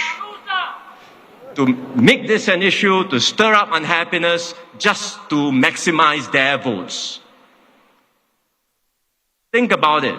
What if we had delayed the GST increase? What if we had taken the easy way out? Today, our public finances would be weaker. We would have a funding gap. That means insufficient resources to take care of all our seniors. That means insufficient resources to support you even as we enter into this economic storm. You know, I've said that the support package in the budget is not a one-off thing. That we will continue the help for as long as it is needed. That if conditions worsen, we will be even prepared to do more, and we have drawer plans ready to be activated.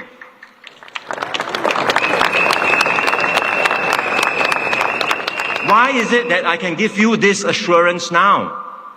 It's only because we made the tough and responsible decisions earlier to ensure that we have sound public finances.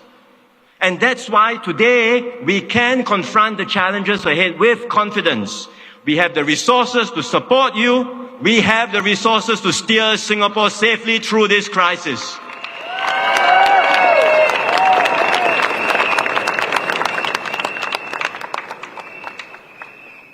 There is one other point I will make on cost of living pressures. For many businesses, all of you running businesses, you will know a key cost driver is local wages. You look at all the opposition manifestos, or certainly most of them, many propose a minimum wage across the board by law. Now, we want to uplift lower wage workers, don't get me wrong. The PAP wants to do it. We have put in place good systems to do so. We have workfare, additional income for lower wage workers to boost their incomes. We have progressive wage models, sector by sector, which we have implemented, which are showing results. They have been working well. But the opposition party says this is insufficient. They want a minimum wage across the board by law. One proposal says set the minimum wage at 2,250 a month. It sounds good on paper. I would like to lift wages up too. But you know what will happen if we implement this? By law. Companies will have to pay more for their workers.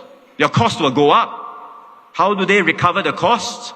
They can only recover it by raising prices on the goods and services they sell to Singaporeans. How does this solve cost of living pressures? It will only make things worse. In fact, the companies will not only raise prices, they may even cut back on hiring lower wage workers because lower wage workers are now more expensive, and that can mean fewer jobs, more unemployment amongst those who are least able to cope with this. These are things the opposition will never acknowledge, of course. Their manifestos have many details, a long wish list. But are they feasible? Are they viable? Are they sustainable? Will there be negative outcomes?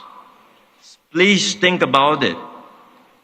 For all of you working here in the business and financial district of Singapore, you know, if something sounds too good to be true, it probably is too good to be true.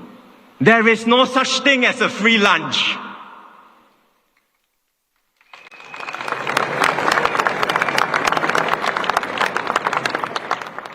Friends, the PAP won't just respond defensively in a crisis. Because in every crisis, there will also be opportunities. And time and again, each time we encountered a crisis, we have bounced back stronger. And we will see how we can do it again this time.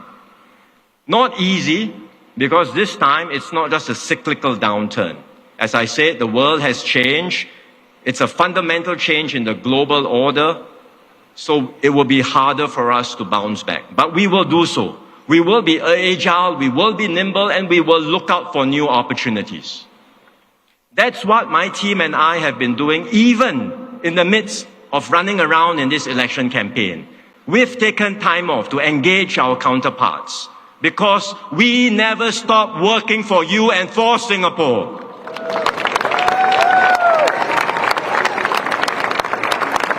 In the last few days and weeks, I've had good discussions with leaders around the world.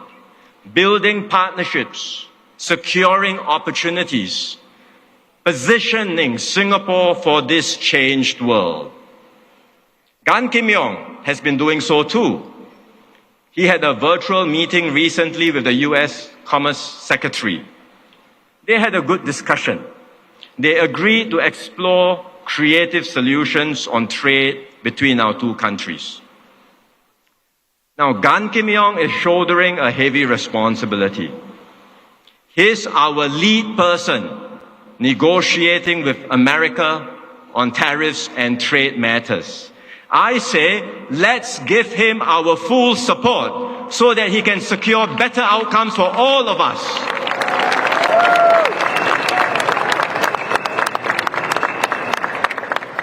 After the election, assuming the PAP returns to government, I will have many countries to visit. I know that the conduct of foreign policy in this changed world will be more challenging. The big countries of the world understand this. This is a world which is becoming more like might is right as opposed to a rules-based world. Power talks. The big countries all know this, and they will not hesitate to use coercion or force to get their way. And that's why small states like Singapore will have to work even harder. When I meet my counterparts, you know what they will do? They will size me up. When my colleagues meet their counterparts, they will do the same. They will assess what the GE results mean to all of us. What does it mean for our political strength? And they will certainly look to press every single advantage they have against us. If the PAP has a weakened mandate, assuming return to power, but with a weakened mandate, you can be sure there will be people tempted to push us around.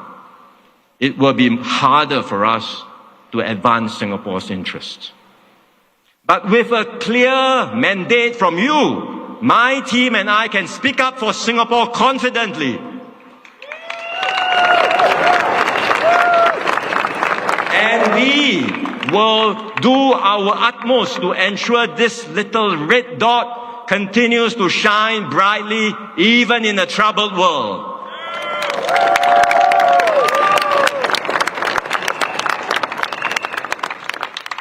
Now, if America persists in its high tariffs, we have to be prepared.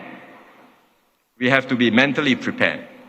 Multinational enterprises here, particularly the American ones that manufacture to export goods all the way to America, they may say, look, it doesn't make sense to continue in Singapore. Tariffs are too high. Let's go back to America, produce in America for America, which is what this policy is about. America wants to bring back their companies, produce in America for America. If this happens, there will be a significant impact on our economy. And we have to be mentally prepared and brace ourselves. We have to adjust, and we can. We have done it before, we can do it again. One bright spot, one hope for optimism is that the Asian story continues. Asia continues to be the growth center in this world. It's a growing market with a rising middle class. And many companies will want to reconfigure their supply chains, and they will want to look for a trusted base to invest in Asia for Asia. And Singapore can position ourselves to benefit from these opportunities. But to do so, we must keep our business and political environment stable. We must continue to stay open and competitive. Then we can bring in a good pipeline of investments, and we can continue to create better jobs, better opportunities for all Singaporeans.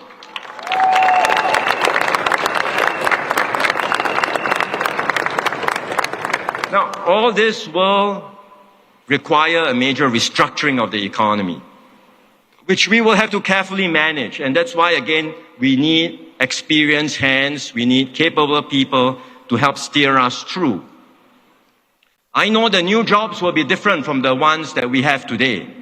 And so we will also invest significantly in Singaporeans to help you reskill, upskill, to help you prepare yourselves well for these new opportunities.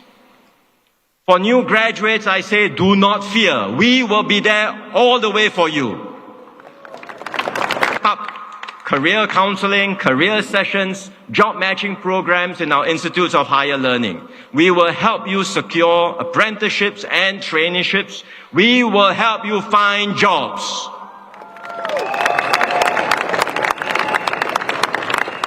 For those who are already in the workforce, I say to you, we will give you a fresh and substantial injection of skills. This will help you stay competitive and relevant. We have already invested significantly in Skills Future, and we will continue to improve this system of lifelong learning so that it's easier for you to get trained, to reskill, to upskill, to find courses that are suited for you, and to secure better jobs for yourselves.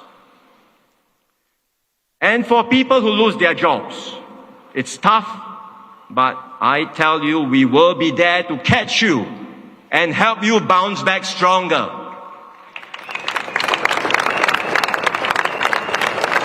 In fact, just a few weeks ago, we launched a new scheme. It's called the Job Seeker Support Scheme.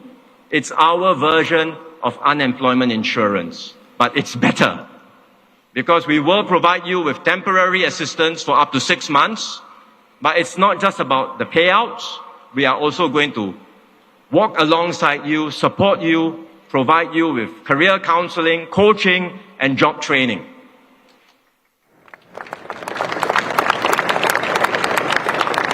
This scheme has just started. It's just as well we've done this now, because as we encounter more storms, more uncertainty, if there are more retrenchments, there will be a safety net to help you and support you. And we will learn from this experience as we roll out the scheme. We will continue to fine-tune it, improve it, and make sure that every Singaporean is well taken care of. These are the plans we will deliver for you in the coming term. When we promise, the PAP will deliver.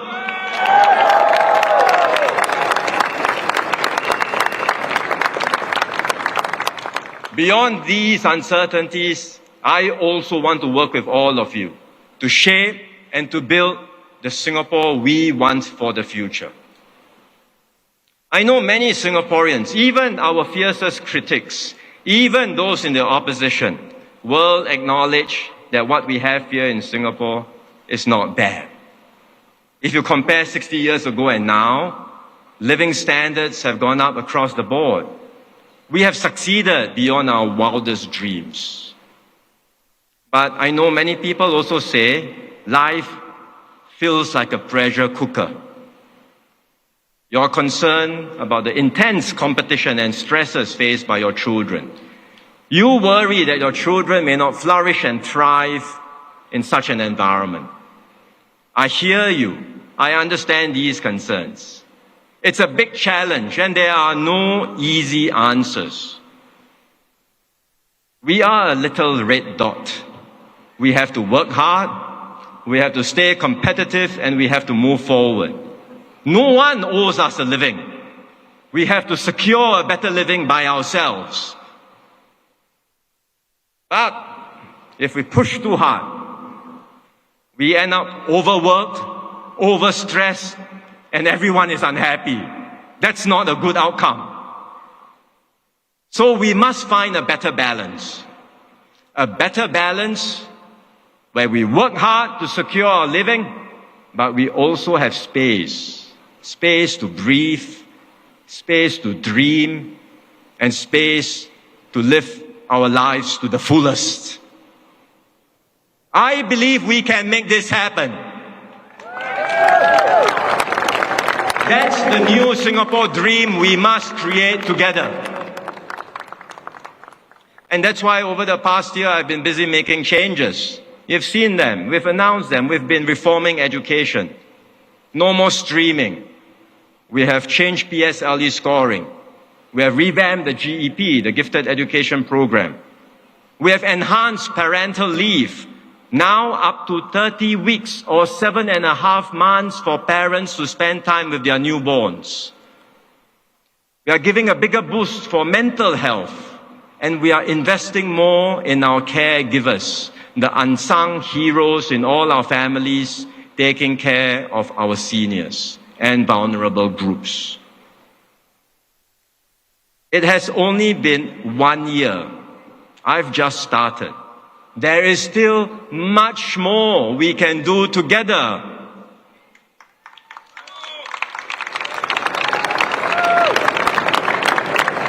And importantly, all these things didn't happen because of more opposition voices. These are the results of a PAP that listens, that learns, and acts for you.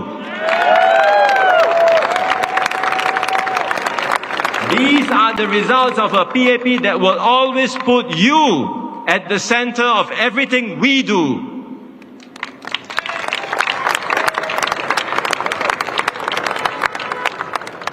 Friends and fellow Singaporeans, in our last term, we overcame COVID together.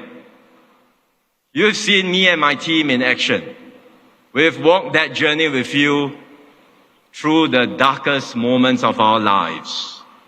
You trusted me, Kim Yong, and our team at that time. We saved jobs, we saved lives, and we brought Singapore together.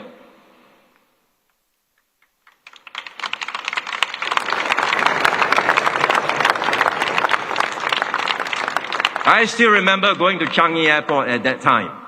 It was like a ghost town. It was scary. Nothing in Changi Airport. Earlier this year, traffic in Changi Airport has already bounced back to pre-COVID levels.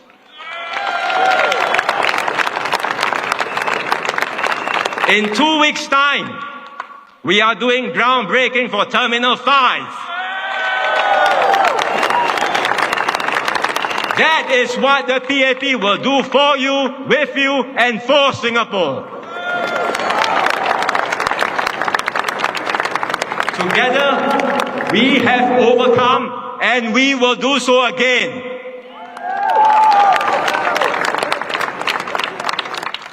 So friends, fellow Singaporeans, now that we face a new storm, I ask you once again,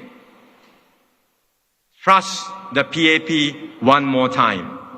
Give me and my team the chance to do our best for you. Vote for the PAP.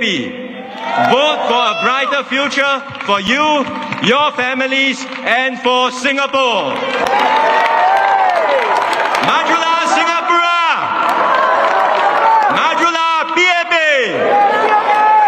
Thank you very much. Thank you, everyone. Now, may I invite all comrades to move to the front of the rostrum and join us for our party cheer. Now, everyone, repeat after us. Majulah Singapura! Majulah Singapura! Majulah PAP! Majulah PAP! Majulah Singapura!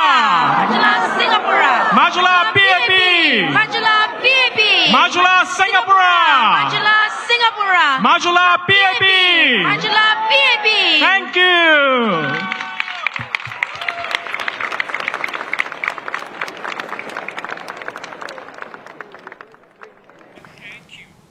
And that was the end of the Fullerton rally. And we're back on the usual place live. And my guests are still here.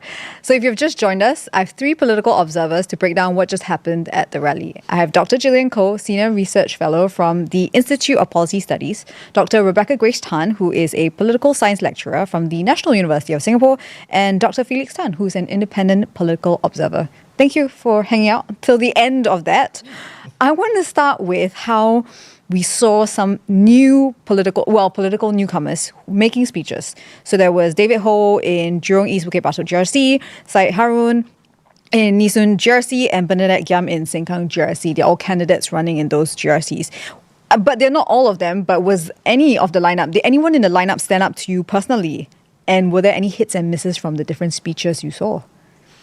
Who would like to go first? Oh, Gillian, go ahead. Let me start with David Ho. He came first, and I think that he shared his personal story and what sort of motivates him in public service. I think there's nothing to deny him and the newcomers when they talk about their biographies. I mean, it's authentic, so we cannot sort of question that.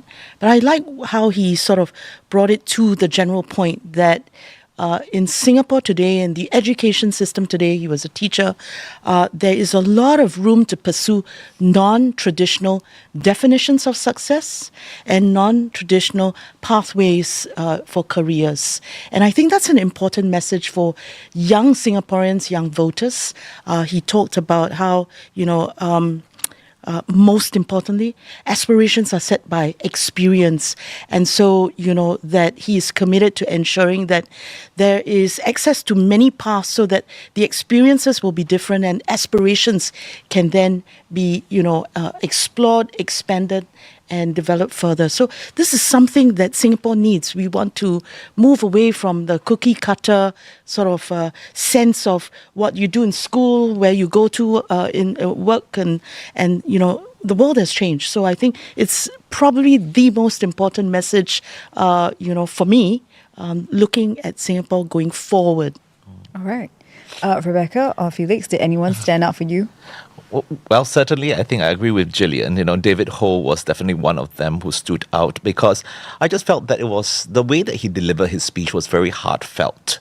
He talks about his experience, his childhood experience, but he linked it to why, he's there running for politics, running as a candidate as well, and what he hopes to improve on. So I think at the end of the day, that sort of well-meaning, kind of well-intentioned, very personalized story came out very nicely.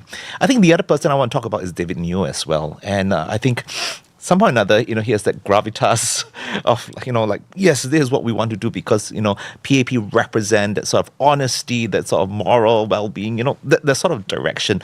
So it was just very strong, but also well-paced.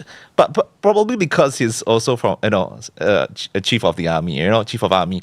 And so, coming through with that sort of experience, it's I think a lot of people can probably feel it and associate it with, yeah. Mm-hmm.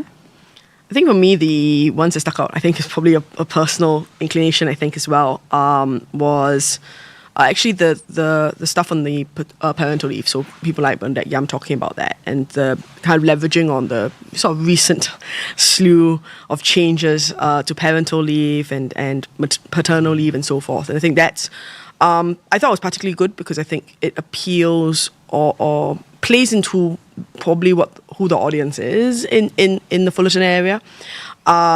You probably have, I didn't know who was there exactly, but younger workers concerned about, pressures on, having children. Like there's all this pressure on bringing up the fertility rate as a way of kind of dealing with, concerns over immigration, dealing with the labor force.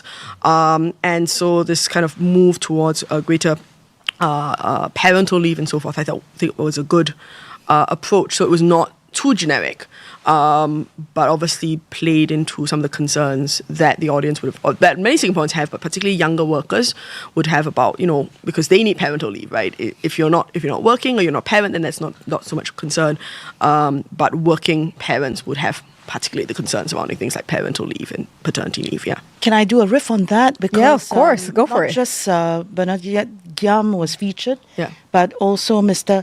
Jagesh Tawaran. Yeah. And here you have two new faces, but in, opposition held wards for the PAP, and that, Secretary General Wong saw fit to really give them time. That is something of note.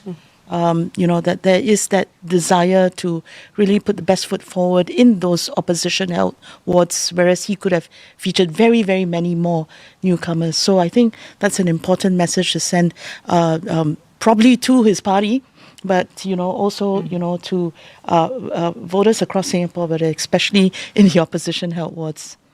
Okay. Well, Felix, you look like you have something to say before. I think on the other hand, you did ask the question, who are those that stood out? And of course, are there any drawbacks? I think I'll look at the drawbacks a little bit here. Don't mind me diverting a little bit. But I think, generally, it was rather safe, at least for the new faces. This was before, I think, Lawrence came on to give his speech. Most of them delivered in a very saved narrative and very scripted as well. Of course, with the exception of maybe David Ho, David Neo, and I think one more other person. But, by and large, it's very scripted. It is what we have expected of the rally, what we would have heard from a rally. And so it became something of what more can I take out of this rally that will surprise me or that will have an effect on me in my voting on the 3rd of May? And I've got just a question mark in my head. So to riff on you, riff of what you said, then what were you expecting to hear in this rally that did not come out? Did you expect any of them were you expecting a deep dive on certain issues? Well, at least for me, I think, a deep dive on certain issues, but also what do they truly want to implement when they are in power or when they're elected as member of parliament? What drives them to be there? Yes, you've got your personal stories, fantastic, great, but what are your plans? Because I think what Lawrence Wong have also said, We're there to, to have alternative voice. I think that was Indrani Raja who put that across. Having alternative voices, we have opposition's voices in Parliament as well, and coming from the PAP. So great. So these individuals, if they're so unique and so special, then what are their thoughts? Are they just another cut from the same cloth kind of persona because they sure look like one? Well, I think we were talking about this while we were watching the rally, and one of the complaints or one of the concerns that people have been having was when we look at the manifesto. Some of the manifestos are more vague than others, and the PAP's manifesto is fairly thin on detail. Well, SM Lee said yesterday that when you look around Singapore, that's what the PAP has done. Yeah, so I mean, but the challenge is here, while we are obviously assessing past success, and we also want to recognize, and the PAP itself has acknowledged, right, that there have been missteps, and there are people, and there are many voters who are concerned about, the present, living situation, cost of living, and so forth, right? And so simply saying we're going to continue more of the same, and basically say we'll continue workfare, we'll continue with, all these policies, I mean, firstly assumes that people agree that the policies work well. But if there are changes, and in the manifesto there mentions of changes in kind of fairly passing ways. So, for example, the one that springs to mind is talking about the older workers will have to contribute more to CPF. I think that's like a single line. It's very hard for us to, I think, as voters, to assess what that looks like. To be able to say, is this good or is this bad? How much will this, for example, hurt me as a worker? Right? When we say things like there will be more support for workers, and I'm like, so how? What does that look like? How do I assess it? How is it different from the present support? What is the cost? Right? And I think this is so. I thought it was interesting that Lawrence Wong, for example, talks about let's talk about inflation rates, let's talk about minimum wage and the specifics, and he's able to cite the specifics of the various opposition parties' politics because they have been specific, right? So I can say we know what the specifics are of X, Y, and Z party when it comes to minimum wage, or how much they're planning to put, for example, a levy on EP holders. Now, that obviously comes that is then used against them. But it's also, as voters, as a voter, I'm able to say, I can weigh up the policy positions and say, what is the cost going to be for me as a voter? When we are given there's this term that seems to be going on, sort of motherhood statements, right? Very vague statements about we will support workers. And I'm like, I appreciate the sentiment, but what does that look like? So the PAP has always supported workers, and different people would obviously have different feelings about whether support's been adequate or not. But what does that look like for looking forward? So looking at track records, well and good, but that doesn't address forward-looking voters who want to say, now, when you are voted in and you are asking for a huge mandate to get us through this crisis, what does that look like in practice?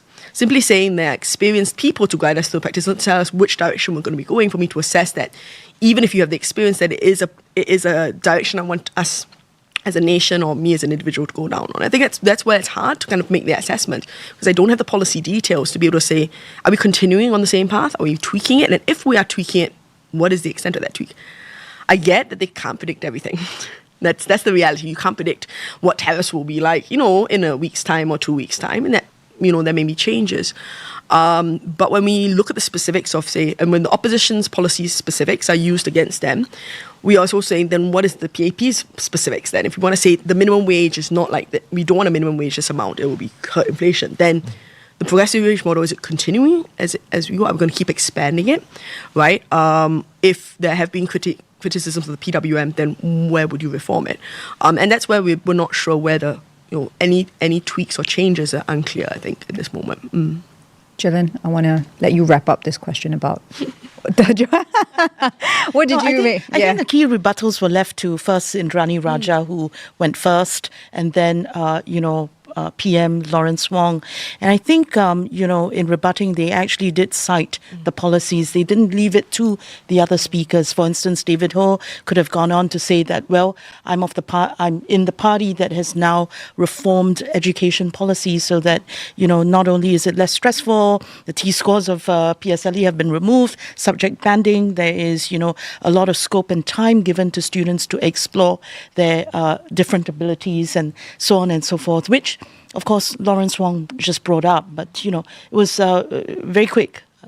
So I think the dossier on the part of the PAP probably is there, and maybe they're assuming that, voters have been tuning in these past 5 years or 4 3/4 of a year or whatever it is. And so some of these things bear repeating. Workers, for instance, I think Jagesh Dewaran was talking about a lot of support for PMETs. Lawrence Wong then also went on to talk about how there's going to be support for the temporarily unemployed, a lot more career guidance, a lot more skills future efforts, and that, these are not going to be just things which you have to do on your own, but there is going to be a lot more support. So at a time when people are tuning in, this is the best time to sell those policies. And I think the PAP has to be good marketeers of their own policies, as much as, the alternative parties are now being very sharp and shrill about, what their alternatives are. So, yeah, it's there.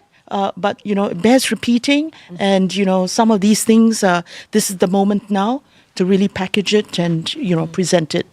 All right. So let's talk about the PAP versus the opposition for a bit, because that came up quite a lot. Miss Indrani Rajah, who's the Minister in the Prime Minister's office, she actually talked about Singaporeans voting for the opposition, and she said that the PAP government's actually made provisions to have opposition presence in Parliament.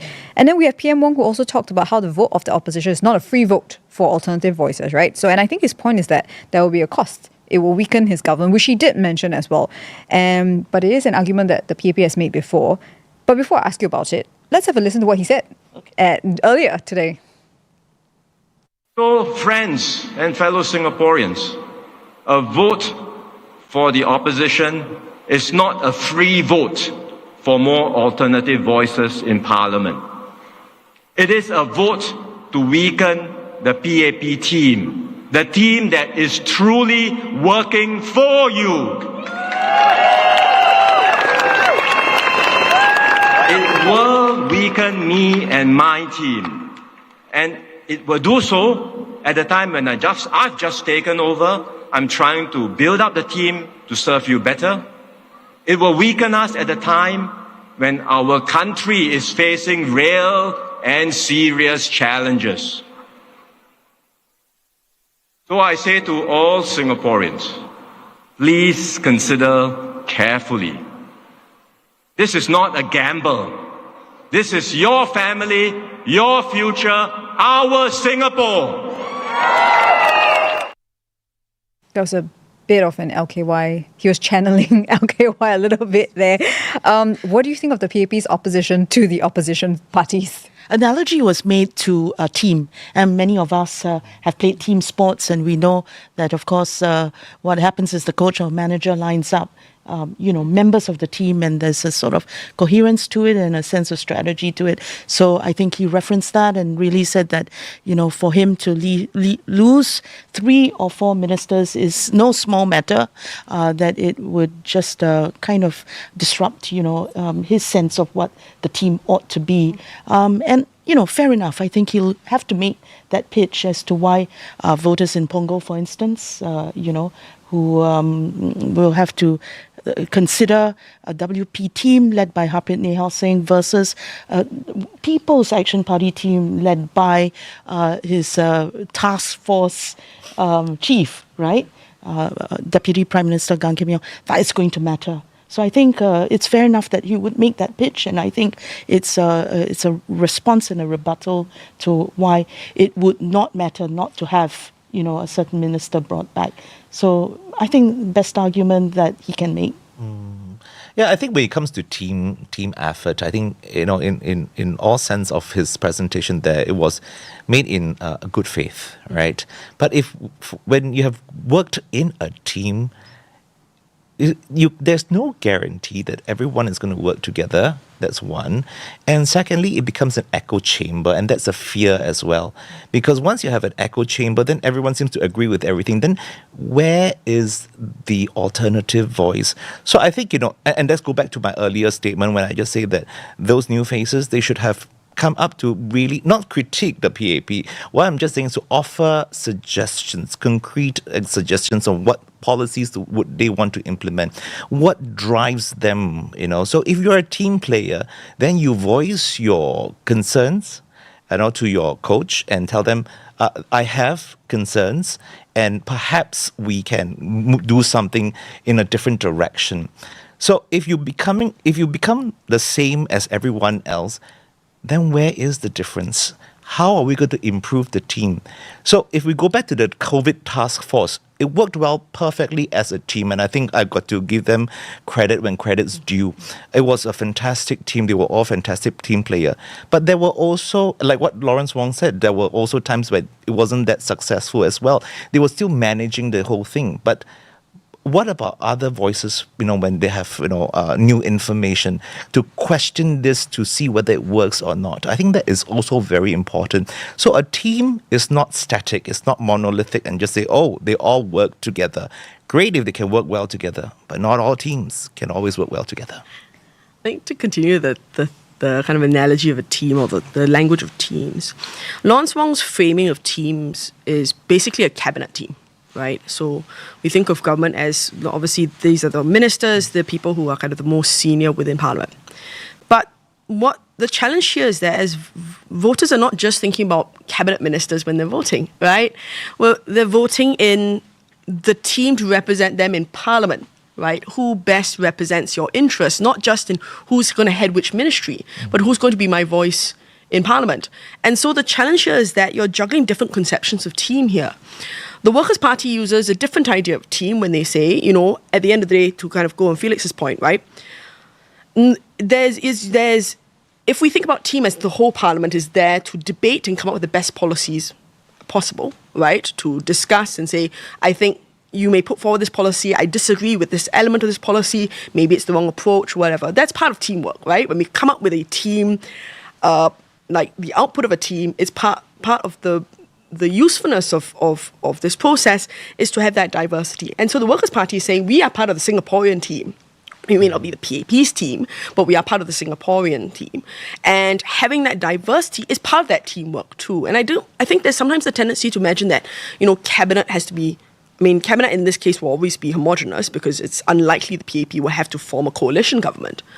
But we also are thinking about that policies are more than just about the implementation of policies or having, the expert to decide what our response is towards, say, Trump, and having this single expert, for example, Mr. Gan Kim Yong, as opposed to a range of voices in Parliament debating those issues on a policy issue. Well, I think when PM Lawrence Wong shared how his engagement with other powers, and Goh Han Yen shared the engagement with businesses, international businesses, I think we are given an insight as to why this is a critical factor. They, is this for real that, when Team Singapore engages with other countries and business leaders, what do they view us as? How do they view it? So just take that outsider in perspective and kind of figure out why a strong mandate is needed, what a team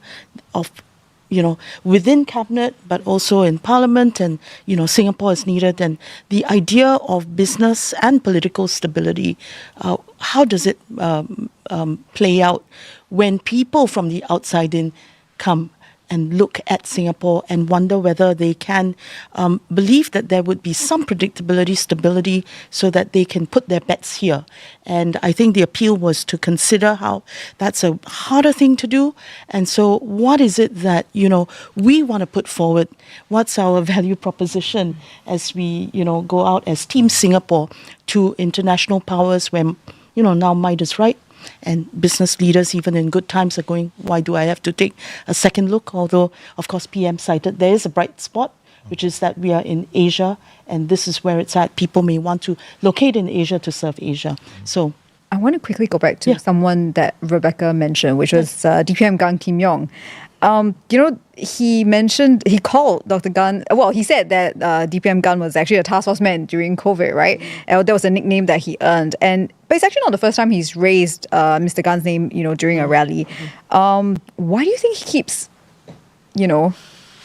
mentioning Mr. Gan, is this a sign that they think perhaps that Punggol GRC will be closed? And in his speech, he also said, I need my ministers to run the government. Well, I think he's just trying to reinforce the fact that, Mr. Gan is really, or was his, and is still actually his second-hand man, because right-hand man, because not just as a DPM as well, but also in the COVID task force, they work well, so well together. It's like having a best buddy in a team, and then your best buddy is always going to be, at the back, supporting you, and that's what Gan Kim Yong is about. And he really wants to keep him there. And I think the way that he put it across, as a task, task person kind of thing, really reinforces that point as well. So I think he really wants to put, really wants something, that can work well, that he can have a strong team to work with, and not trying to go and relook again for, and, rebuild another team from scratch. Okay. The other big theme that came up was cost of living. It's not just at this rally, it's been throughout the whole campaign season. And one thing that has come up in particular about cost of living is the GST and the GST hike. So before we get to the question, let's go back to rally and hear what PM Wong had to say. The opposition says all these cost pressures, blame the government, blame the GST. But look, inflation here was largely imported. It's due to conflicts and wars overseas, due to global supply chains disruptions. And you can look around you. Countries everywhere are experiencing this too. It's not a Singapore phenomenon. We've dealt with this imported inflation through sound monetary policies. And it's working, because inflation here has been coming down faster than in many other places. The GST increase was accompanied by enhancements to permanent GST vouchers, which we give out to lower and middle income households. Because of these vouchers, lower and middle income households pay less than the headline rate of 9% GST. Who pays the full rate? 3 groups: foreigners, tourists, and higher income families.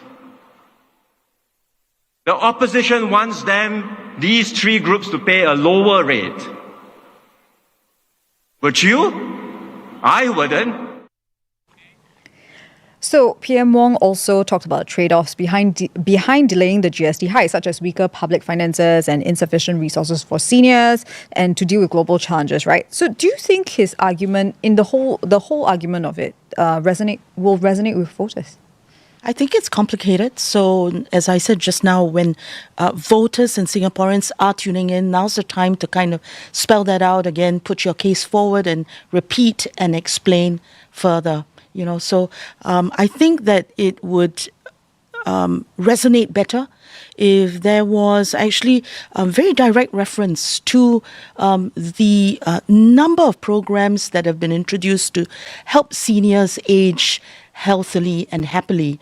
Health ESG is a preventative health program. Age Well Singapore is now being rolled out. Many more active aging centres are being put in place. There are subsidies now, not just for healthcare, more subsidies across more things in healthcare. But one example would be that home care is subsidised. And that's been a decision taken recently as well. So I think you need to kind of join the dots a little bit better, right down to, the doorstep of every household. How has this GST translated to lighter costs when it comes to healthcare, lighter costs when it comes to seniors? I think, that if you had the time and now you have the attention, why not spell it out more closely and join the dots from GST to national programs to, really household finances when it comes to caring for the seniors in our family. Of course, subsidies, more subsidies for caregiving as well. So, I would say it would resonate even better if, this could be explained now that the attention is on it. Rebecca, Felix? Agree or disagree with Gillian? I think I agree with Gillian. As in, I agree that there are lots of policies that needed more discussion. I think the challenge is that the argument that is forward about GST was that it was bad timing. And that is not always addressed. We don't see that being addressed in the rally speech, which is the challenge. It's almost a tacit recognition that it was bad timing because they recognize that there was inflation. That's exactly what we just saw in that clip, right? PM Wong says, we recognize there was inflation. This was not our fault, basically. So he says it's not our fault. It's global inflation. The charge about GST was that it was bad timing and turbocharged inflation. So there was already a bad situation and it worsened an already bad situation. So people are already feeling the pinch. Of course, there are policies that you need to justify raising revenue for, right? And these are policies that are projected to increase revenue in 2026 and so forth. And so that's the argument that's made, is that it's not a question of whether you should raise GST, but when you should do that. That was one thing that I don't think we've been kind of dancing around the issue here. And the response has been, we recognize we recognize it was not great. People felt upset about it. People faced a greater pinch. And so here are the vouchers. And the challenge is that there's a bit of a disconnect, or there's a cognitive dissonance here, because on one hand, you're telling me that GST is not that painful, right? That's why we can justify raising it, right? In the end, we can raise it. But at the same time, we recognize that it's painful, so here are the vouchers. So is it painful or is it not? Because it's not entirely clear to me, like, which one we're conceding. I get, maybe he's just saying maybe it's temporarily painful. So, we're going to give you a CDC voucher to tide you over until maybe inflation drops again. I think the PM addressed that in his speech just now. And he said that if it had not been done, we'd have even less resources than we have today in order to address, the stormy weather that is coming up. And also when the alternative parties bring up the fact of the surpluses, it comes on the back of corporate tax, more collection, but certainly also on the fact that the GST is there. Granted, it is overall a progressive system because, as he also explained, that the vouchers are given not just to lower working class people, but also middle class. So there's that. But I think we have to be myself wary that the alternative parties start from where there are surpluses and they came about from that. So you have to kind of square it up a little bit. I mean, it's just an occupational hazard. I try to do this in my brain, and so I think he did address that, and he sort of put that in place. And so we have to acknowledge that. Yeah, I do agree with what Gillian has said also. Well, some of the other opposition parties, some have said that we should touch our reserves, and I was shocked and horrified to hear that, because no, it's for a rainy day, and we don't want every time there is an issue we will touch the reserve just for that. It's also a balance between structural support, ongoing support, recurring support. And so if you look at the Ministry of Finance's website, you'll be able to see how, social spending has really gone significantly higher because that's structural and recurring. Whereas, the use of reserves would be an injection for really, as you said, a very, very severe storm, which, I think the government has said it's not going to be beyond it doing that. Right? Yeah. And just to add to what Rebecca also mentioned about, I do agree with what you said earlier on, that, is the GST a necessity? Yes. Because at some point, we've been talking about it for years, and it's finally come to fruition. Well, unfortunate or fortunate, depending on who you are with, your businesses or you're with day-to-day people. So I think the problem over here is, like what you mentioned, staggering it. Because do we want to, at this point in time, again, it came at the wrong time, wrong place perhaps, and it just came at one shot, and everything, there was a stark increase in everything, almost services, and I think there were some arguments that, why is this particular item GST? There's a 9% charge to it. It's not a service per se. And why is there a 9%? Oh, because, inflation. So again, there are people who use that as an excuse.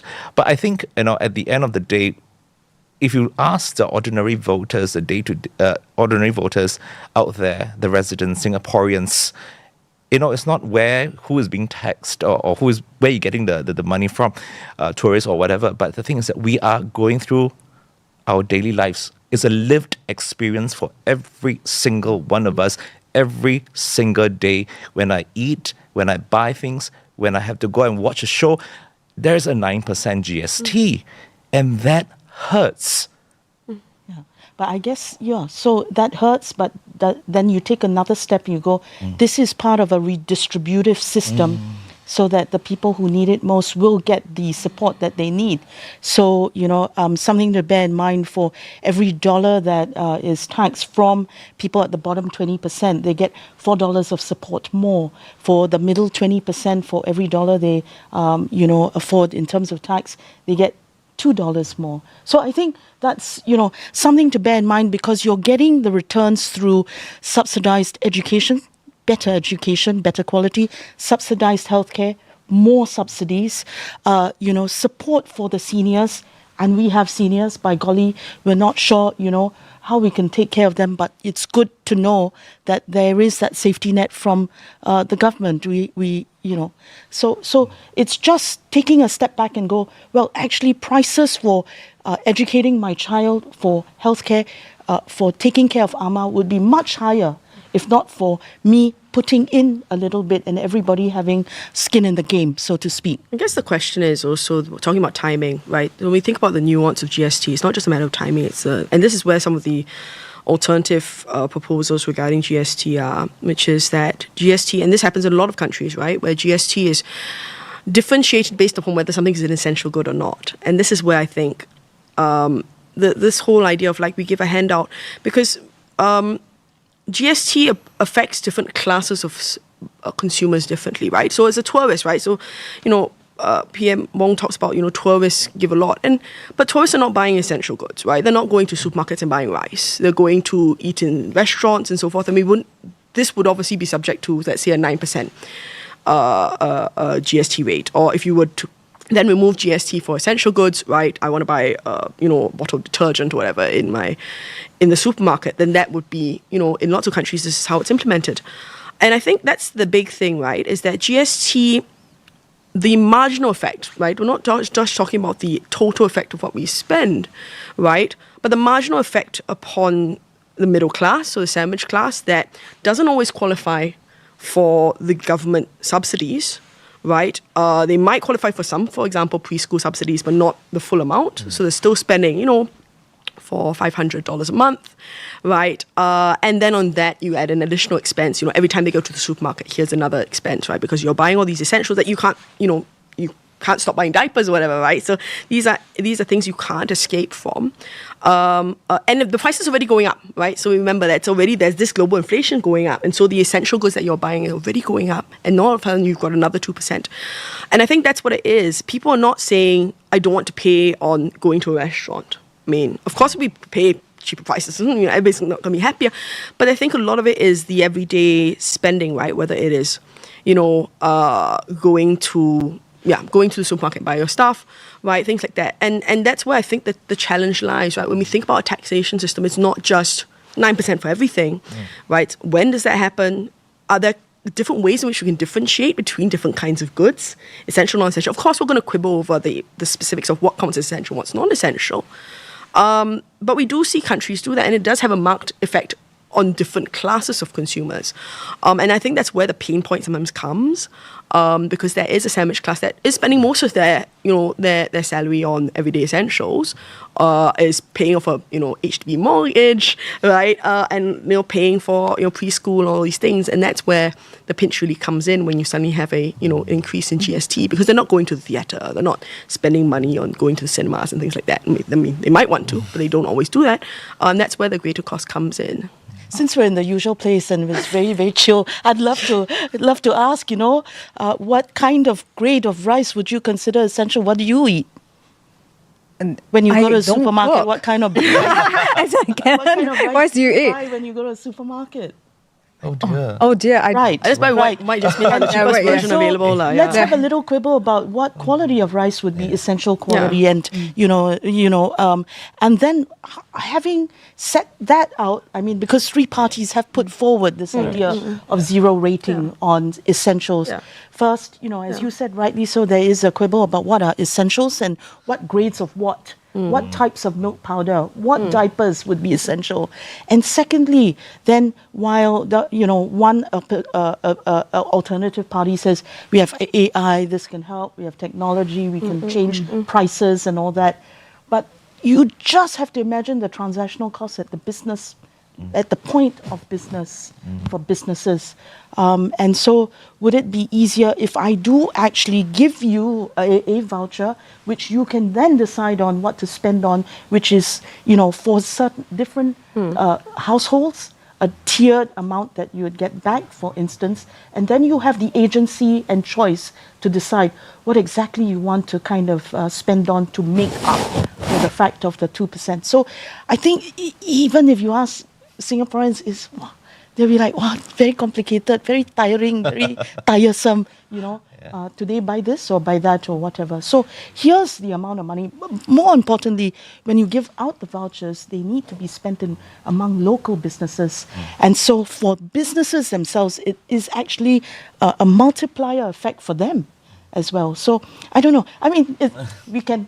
Since it's a chill place. It's a chill. I totally place. didn't expect that you would ask me what grade of rice. I was like, wait, what? What grade of milk powder? And then you only zero rate a very bland, plain vanilla brand, and then people say, I resent that you are not zero rating a different kind of milk powder that is enhanced. What are you saying about how I should bring up my baby? I think we'll just be in those endless debates. I'm so scared because actually I hate to debate. Okay, at the end of the day, just going to add, GST is a necessary evil. It will always will hate it. Some will. And it's not the only form of tax. Correct. Yeah. There's corporate tax. There's wealth tax. I mean, luxury taxes. Which are very, very high. There was an increase in the marginal tax rate for the people at the higher income level. And so really this is sort of, I think the classic is as I said, the former Minister of Financing, everybody has skin in the game, but we're tilting the playing field towards those who need it most, and keeping it simple so that we are not trapped in endless debates. It's slightly easier because there's the rest of life to live, right?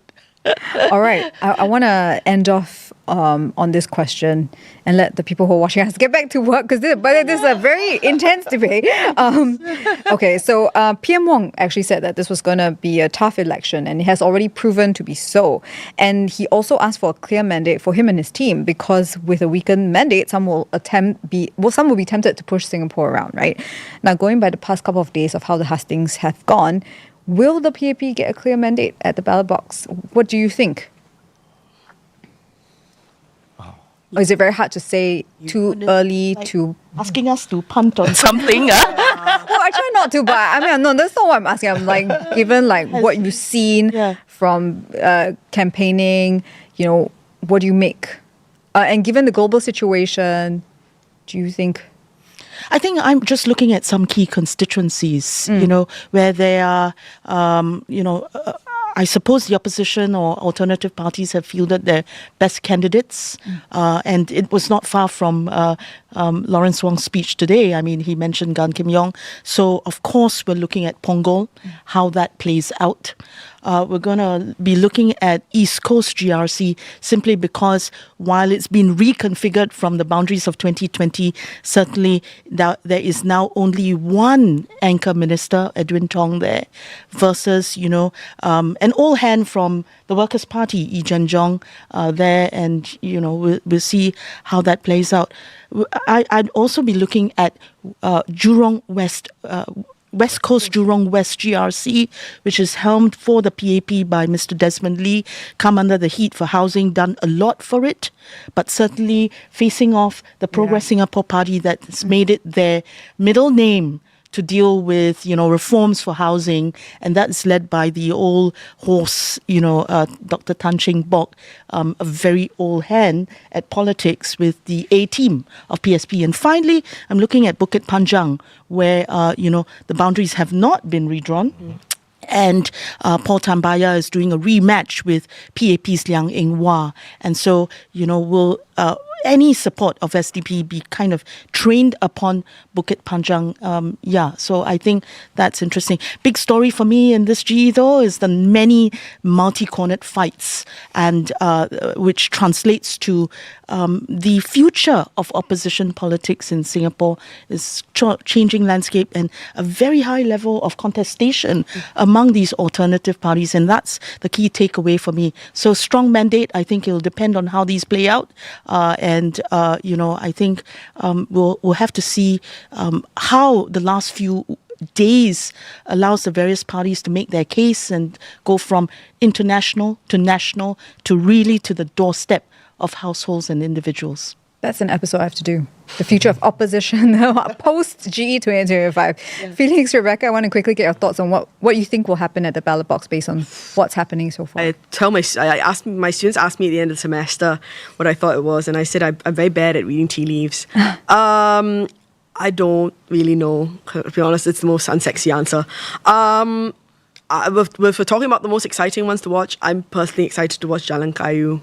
See what happens there. But that's more of a popcorn fest. Okay. I do think it'll be interesting to see, I think especially because you've got two individuals going up, which is SMCs generally make for better watching in some senses because you're seeing two individuals as opposed to teams where it's harder to kind of get a gauge on the characters and how they will kind of play out.